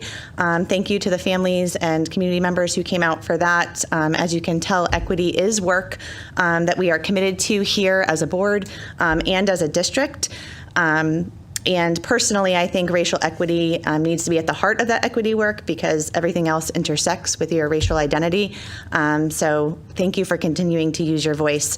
Chris, I want a book. I think it would be a great learning opportunity to, so through the chair to Chris, if we can get books, that would be great. Not that I want to join your book club because I don't think I got time for that, but I will read the book. The other piece that I want to touch on is the Superintendent Advisory Council. So I am really excited to hear this, Chris. More than anything, I think that's what I've wanted since I came as a mom sitting there. So I think you know, and this board probably knows how important it is to me. And to be honest, we've had conversations, John and I, and as a board, about a board committee. And for me, I prefer a district-led initiative. That way it can't be tainted by political motives or driven by board craziness, but really be focused on family perspectives and leadership hearing their voice. I am interested to know through the chair to Chris, and again, not to be answered tonight, but how we might also leverage existing committees so that way the work is sustainable and communication can flow back. So I know, for example, at Stowe, there's an amazing Head Start policy committee that's comprised of families. So I think there might be some existing networks that we could tap into to really make this kind of sustainable and impactful. I also want to acknowledge that we are in the midst of some Jewish holidays. So to those celebrating Rosh Hashanah and the upcoming Yom Kippur, happy holidays to you. I'm prefacing this because I'm sure our calendar approvals for next year are going to be coming on upcoming agendas. And I know it's been misconstrued as far as that is a duty of the board to approve the calendar. And I would love, I mentioned this last year, to see a backside to our calendar where we are able to acknowledge all the various holidays, festivals, holy days, cultural and other holidays that are celebrated in our community to bring awareness and to demonstrate some more inclusivity. Enfield Street School is having a D'Angelo fundraiser on 9/29 from 4 to 8. So go get some grinders and help out our school. We had a great PTO meeting. I really want to thank the leadership of the PTOs. It's not an easy job. Nobody has time, especially families. And the leadership of our PTO is dedicated, really excited, have a whole calendar of stuff planned. And I just want to thank them because I don't know where they have the time or energy, and I appreciate them. There is upcoming conferences, like Jean mentioned. Please make sure families that you have signed up for those. Schools are being very flexible, so it's not like you have to just sign up for that slot. If that doesn't work for you, they're offering Teams meetings, phone conferences. It's really just a great chance to connect with your school. ERFC was mentioned as a great community partner here. I do want to make an update that they are hiring for their before and after school program. So any folks out there looking for some career opportunities, that's a great option. They do still have openings for their before school program and limited openings for their after school program. Excuse me. So please call them for, if there's still openings in your school. They also have a really nice opportunity for families who do qualify for free or reduced lunch, even though everybody's getting free lunch at the moment. If you are a family who qualifies for free or reduced lunch, you can participate in the after-school program, possibly for just a $5 rate. So make sure that you contact ERFC. This is made possible through a grant, so reach out to them if that is of interest. And JFK still has openings for their middle school teen program.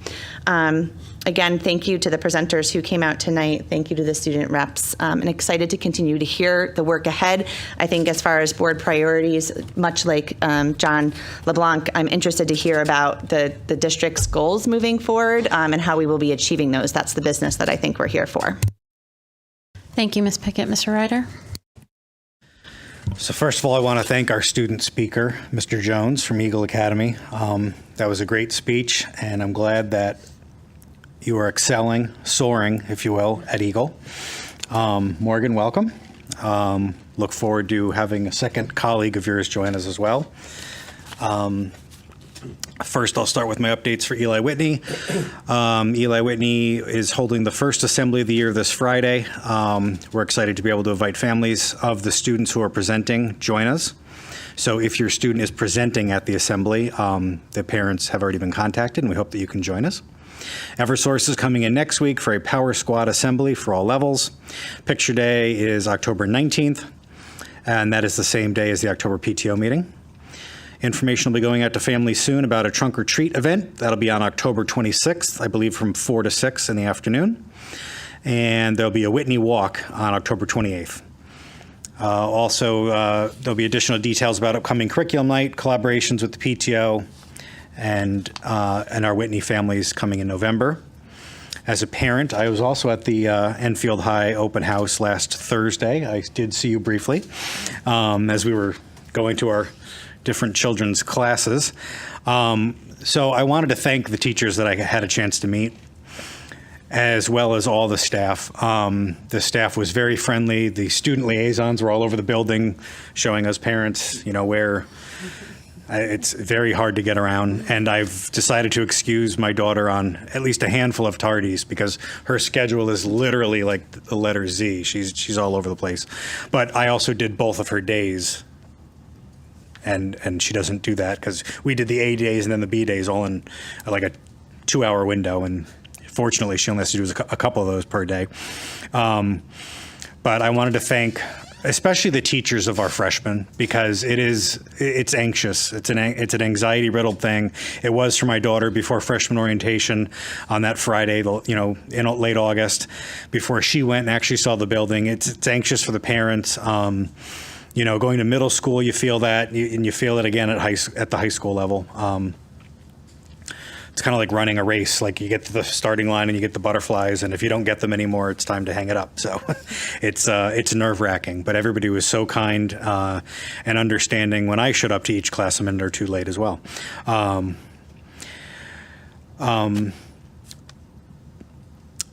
through the chair to the superintendent, I want to reach out shortly so we could maybe look at our calendars and get the superintendent PTO president's meetings back on track. We hadn't done those again because of COVID. We weren't having our traditional PTO events. We weren't having our traditional book fairs and everything up until the last few months of last school year. So I'd like to reach out and maybe, get a meeting or two on the calendar for this school year. Invite 1 or 2 members of each of the PTOs to come like we used to do and have a chance to chat with you and ask any questions they may have for you directly. And I'll give them as much help as I can. And again, to all the PTOs and building admins, just, keep sending me everything that you guys are doing. We'll make sure everything is on enfieldpto.com/yourschool, so we can share that with our community, because a lot of our events are just for our schools and our schools' parents in that specific building, but a lot of things we do are open to the community too. There's no reason that anybody can't partake in a fundraiser for D'Angelo's. We want to have, everybody come out, because that benefits our school, and anything that we do that benefits our school benefits our students, and anything that we do that benefits our students benefits our town and our future. And any night that you're having a Red Robin fundraiser or, something at one of the local restaurants, the more people that turn out, the more it benefits that specific school's PTO, but it benefits all of our kids and all of our neighbors. And I think that is it for today, other than to thank once again David White, but also Mrs. Ingalls. I know that she spent her last couple of years here before officially retiring at the high school, but I knew her as a principal at Eli Whitney many years ago when my daughter was in 3rd grade there for a year. And she's helped out in so many different capacities throughout our district, not just as a guidance counselor and with her work with FAFSA and her help with the SCL programs, but just everything that you did. So if you are watching from wherever you are, I appreciate you as well. And the kids say hi. Eagle Academy, thank you for everything that you do. I love the ratio of staff to students there, and I know it's not possible to replicate across our district, but they do a hell of a job. And I want to thank everybody at Eagle Academy, Mrs. Andrews, Mr. Olson, and their entire staff, especially the folks that were here tonight, got a chance to introduce themselves and got to be seen outside of their small community. And I think that was a great question, Mr. LeBlanc, about the ARPA funds. Regarding the HVAC systems, I don't know how that may or may not trickle down to Enfield, but I definitely encourage us to look into that. I'm sure we already have. I can tell you that there are some policies around HVAC within our buildings. There's something that Mr. Longy spoke to our subcommittee about recently, but that affects like newer construction, and if there's a way to improve our older buildings that wouldn't qualify for that specific policy, that will come to you guys soon. I hope that there's other ways that we can improve that, along with our roofs and parking lots and all the great work that we've been doing in our buildings. There's a lot to do, and it's hard to keep it up, but I appreciate all the work that we're doing here on the town level as well. So thank you. Thank you, Mr. Ryder. I just have a couple things. I attended Family Day last Sunday. Was it last Sunday or 2 Sunday? And it was a lot of fun getting to see different school booths and local vendors. It was a great day. I love seeing the community out on the town green with all the little kids and the older kids, and just a great community event all around. One of the things I wanted to bring up is I had received an email about traffic, which I forwarded to Mr. Drezek and Ms. Zappo, regarding traffic at EHS and how it would be helpful if they could have an officer at the top of the hill or one officer for 15 minutes every day. And I think that it would be worth it because there is a lot of angst when it comes to leaving and coming to school. Yep. I actually didn't get that, so if you can resend it to me. Sure. Perfect. Thanks. I will do that. But that's definitely something I think we need to look into and take care of sooner rather than later. So there's that. I would also like a book if there is enough for me to take. I also was asked to read this email today. It's from Miss Lori Gates.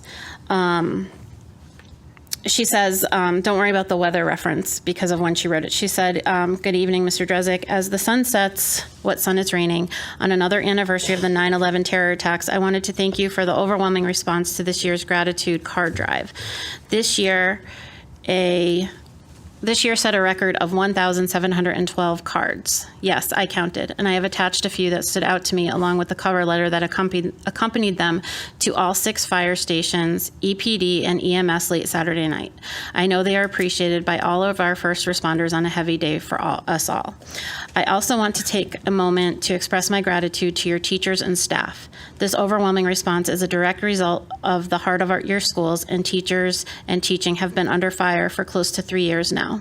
First by the COVID pandemic, and then by another type of pandemic, one that is just as dangerous. It would be easy for someone to say that these are just coloring pages, except they're not. They are heartfelt expressions of respect and gratitude that has been taught to them, hopefully at home, but definitely at school. The words thank you don't begin to convey how important their guidance has been and how far their teaching has reached. Just as I close the cover letter to our recipients with a quote from a student's card, I will end this one with what I feel is a true testament to everyone involved, from your teachers to our heroes. So she told me that it was, and she has it here, that it was written in French, and she was supposed to be here tonight to read the letter, but she couldn't be here, so she told me I didn't have to translate. But what she's trying to say is thank you for your the compass. And she said she could not have said it any better. So I would also like to piggyback and thank the school district for, and the schools for working with the kids and getting those letters out to our first responders on a rough day, for sure. So obviously, the other thing I wanted to mention tonight is that SEL presentation. I think we want to get the presentation in our hands. As a board, maybe we can come up with the best way on how we what questions we have and how we can get that to that group and have them answer it in a constructive manner, because we might have some of the same questions, so we can kind of weed through. So I think we could come up with an idea to make sure we feel all of our questions are answered, and perhaps it's Mr. White and Julie Carroll that come back and talk to us about the answers that we were seeking. And I think that some of the answers probably are just going to take a little time, or they might not even have some of the data yet as they're piloting some programs. So I just kind of wanted to put that out there. Other than that, SafeGrad. How can I forget? SafeGrad is having a can and bottle drive on October 15th, and you can drop off your cans and bottles from 9 a.m. to 1 p.m. at EHS. They are also having a clothing drive that same day, October 15th, between 9 a.m. and 1 p.m. at EHS, and you can bring any type of clothing. This is to raise money for their SafeGrad night. Also, they're looking for donations for their SafeGrad auction. So if you want to donate a raffle basket or a monetary donation, so they can make a raffle basket for their auction. The auction is their biggest fundraiser and really gets them ready for Sunny's Place. So if you need more information on anything SafeGrad, you can go to enfieldpto.com/SafeGrad, and all their information is there. Okay, moving on, I just want to mention that it's 10:10 and we have to make a vote to go longer than 10:30. Should we go longer? Yeah. Say it out loud. Morgan, we talked about this. You can go. It's not rude. Oh, thank you. Thank you. Okay, I'll shut up. I'll shut up now. Great. Okay, do you want to make a motion now? I'd like to make a motion that if necessary, we extend the meeting beyond 10:30. Motion by Mr. Second. Second by Ms. Pickett. Is it hands? Okay, roll call. Mrs. Acree? Yes. Mr. LeBlanc? Yes. Mrs. Pickett? Sure. Mr. Ryder? Yes. Mr. Ongeyer? Yes. Dr. Kalman? Yes. Mrs. Cushman? Yes. Mr. Hamry? Yes. Madam Chair? Yes. Motion passes. Okay. Moving on to unfinished business, adopt new policies and policies revisions, second reading. So this is the second reading of proposed policies 4112, 5141.72, 5141.213. As far as revision, and in addition to revisions 4111.3, 4141, 5131.6. So these 6 policies have all been posted for several weeks on our website. They have all passed first reading. So I make a motion to pass the second reading of these 6 items. Second. Motion by Mr. Ryder, seconded by Ms. Pickett. Discussion? Any discussion? Okay, roll call, please. Mrs. Acree? Yes. Mr. LeBlanc? Yes. Mrs. Pickett? Yep. Mr. Ryder? Yes. Mr. Ungary? Yes. Dr. Kalman? Yes. Mrs. Cushman? Yes. Mr. Hamry? Yes. Madam Chair? Yes. Motion passes. Moving on to item 11B under new business, adopt new policies and policy revisions, including table policies 6148 and 5147.71 for the first reading. I believe we have to make a motion regarding 6148 and 5147 as they are tabled to include them in the new business reading. So moved. Moved by Mr. Hamry. Second. Second by Ms. Pickett. Is it roll call or show of hands? Okay. So, we're just talking about policies 6148 and We're just voting 5147. on untabling. They've been tabled, and we have to Have to vote to take them untable. off so that we can discuss them. So show of hands, Kathy? Okay. All right. Okay. So now, do I have a motion to adopt new policies and policy revisions, including, or, well, you should make the motion because you have the actual policies? Yeah. Okay, Scott's going to go ahead and make that motion. All right, so I'm going to make a motion to pass for the first reading the 2 included now untabled policies 6148, 5141.71, as well as a first reading for the following proposed new policies as passed by the policy subcommittee recently: 6141.51, 6141.52. As in addition to that, there are 4 revised policies: 1330, 4118.11, 514. Oh, sorry. Oh, yeah, sorry.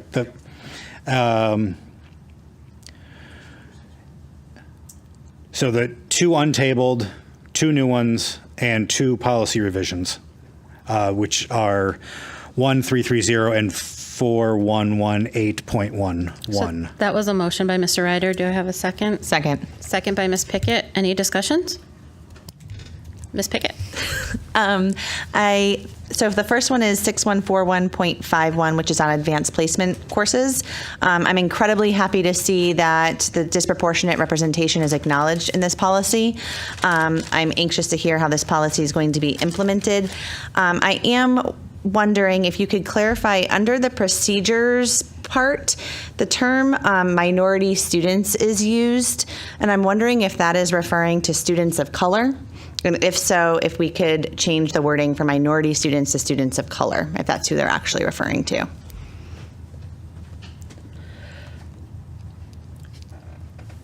What page is that? That is on page, sorry, I have it, on our board on our board packet. Are these page numbered?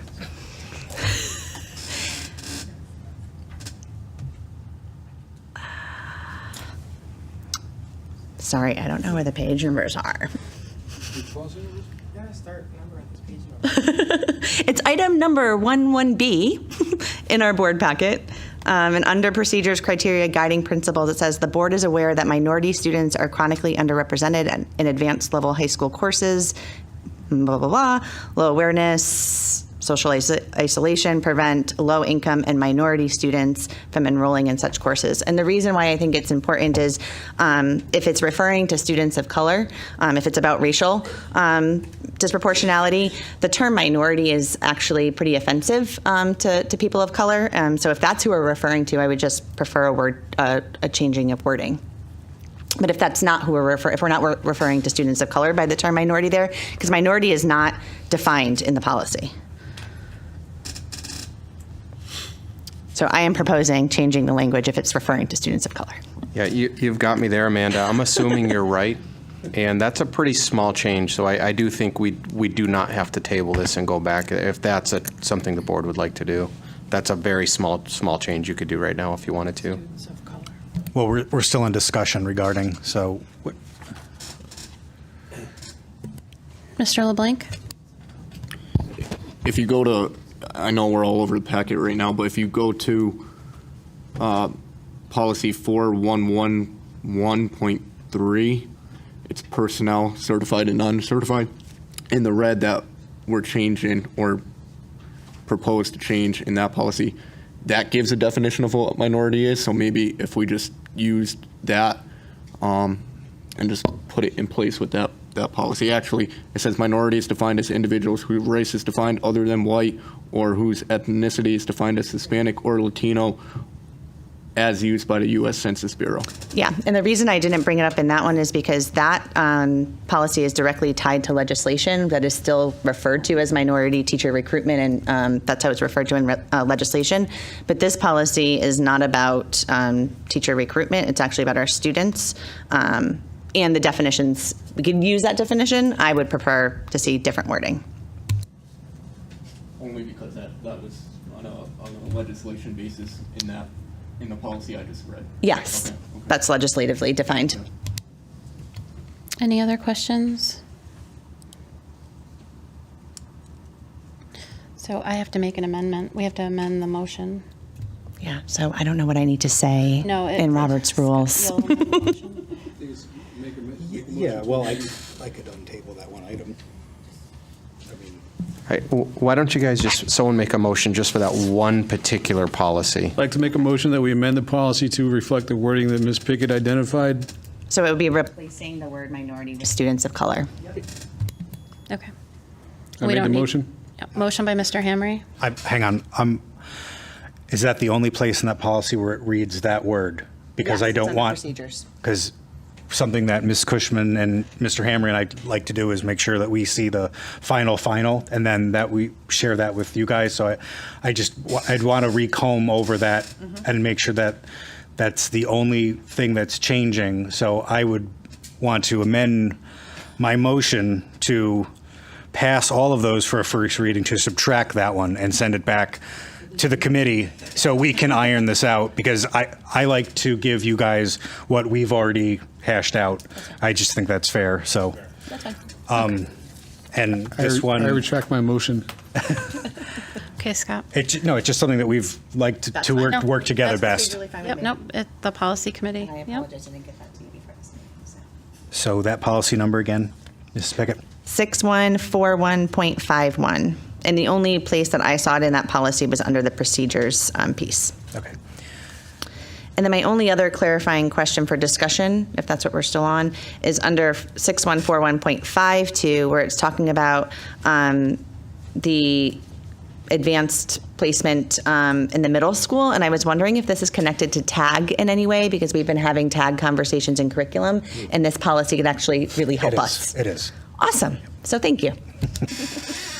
All right, so if I may amend our previous motion to disclude 6141.51, and I would move to pass for the first reading that we accept 5141.71, 6148, 6141.52, 1330, and 4118.11. Second. Motion by Mr. Ryder, second by Ms. Pickett. Any discussion? Roll call. Yep. Mrs. Acree? Yes. Mr. LeBlanc? Yes. Mrs. Pickett? Yes. Mr. Ryder? Yes. Mr. Ongire? Yes. Dr. Kalman? Yes. Mrs. Cushman? Yes. Mr. Hamry? Yes. Madam Chair? Yes. Motion passes. Item 12, board committee reports. Curriculum committee, Ms. Pickett. So on September 15th, we met to discuss the African American and Puerto Rican history course, which is an elective course for 11th and 12th grade students. I want to thank Mr. Sinez for his very thoughtful presentation, walking us through the units of study and some of the lessons for the first half of the school year. And I also want to thank Mr. Allegro for your teaching expertise and willingness to take on this course. I do want to let folks know that we are offering it in 2 sections, serving 40 diverse students. And I think that is a great testament to the interest of our students in the course and also to our leadership at the district level and school level for making that course possible and scheduled during a time where students can actually access it. We are meeting again on October 20th.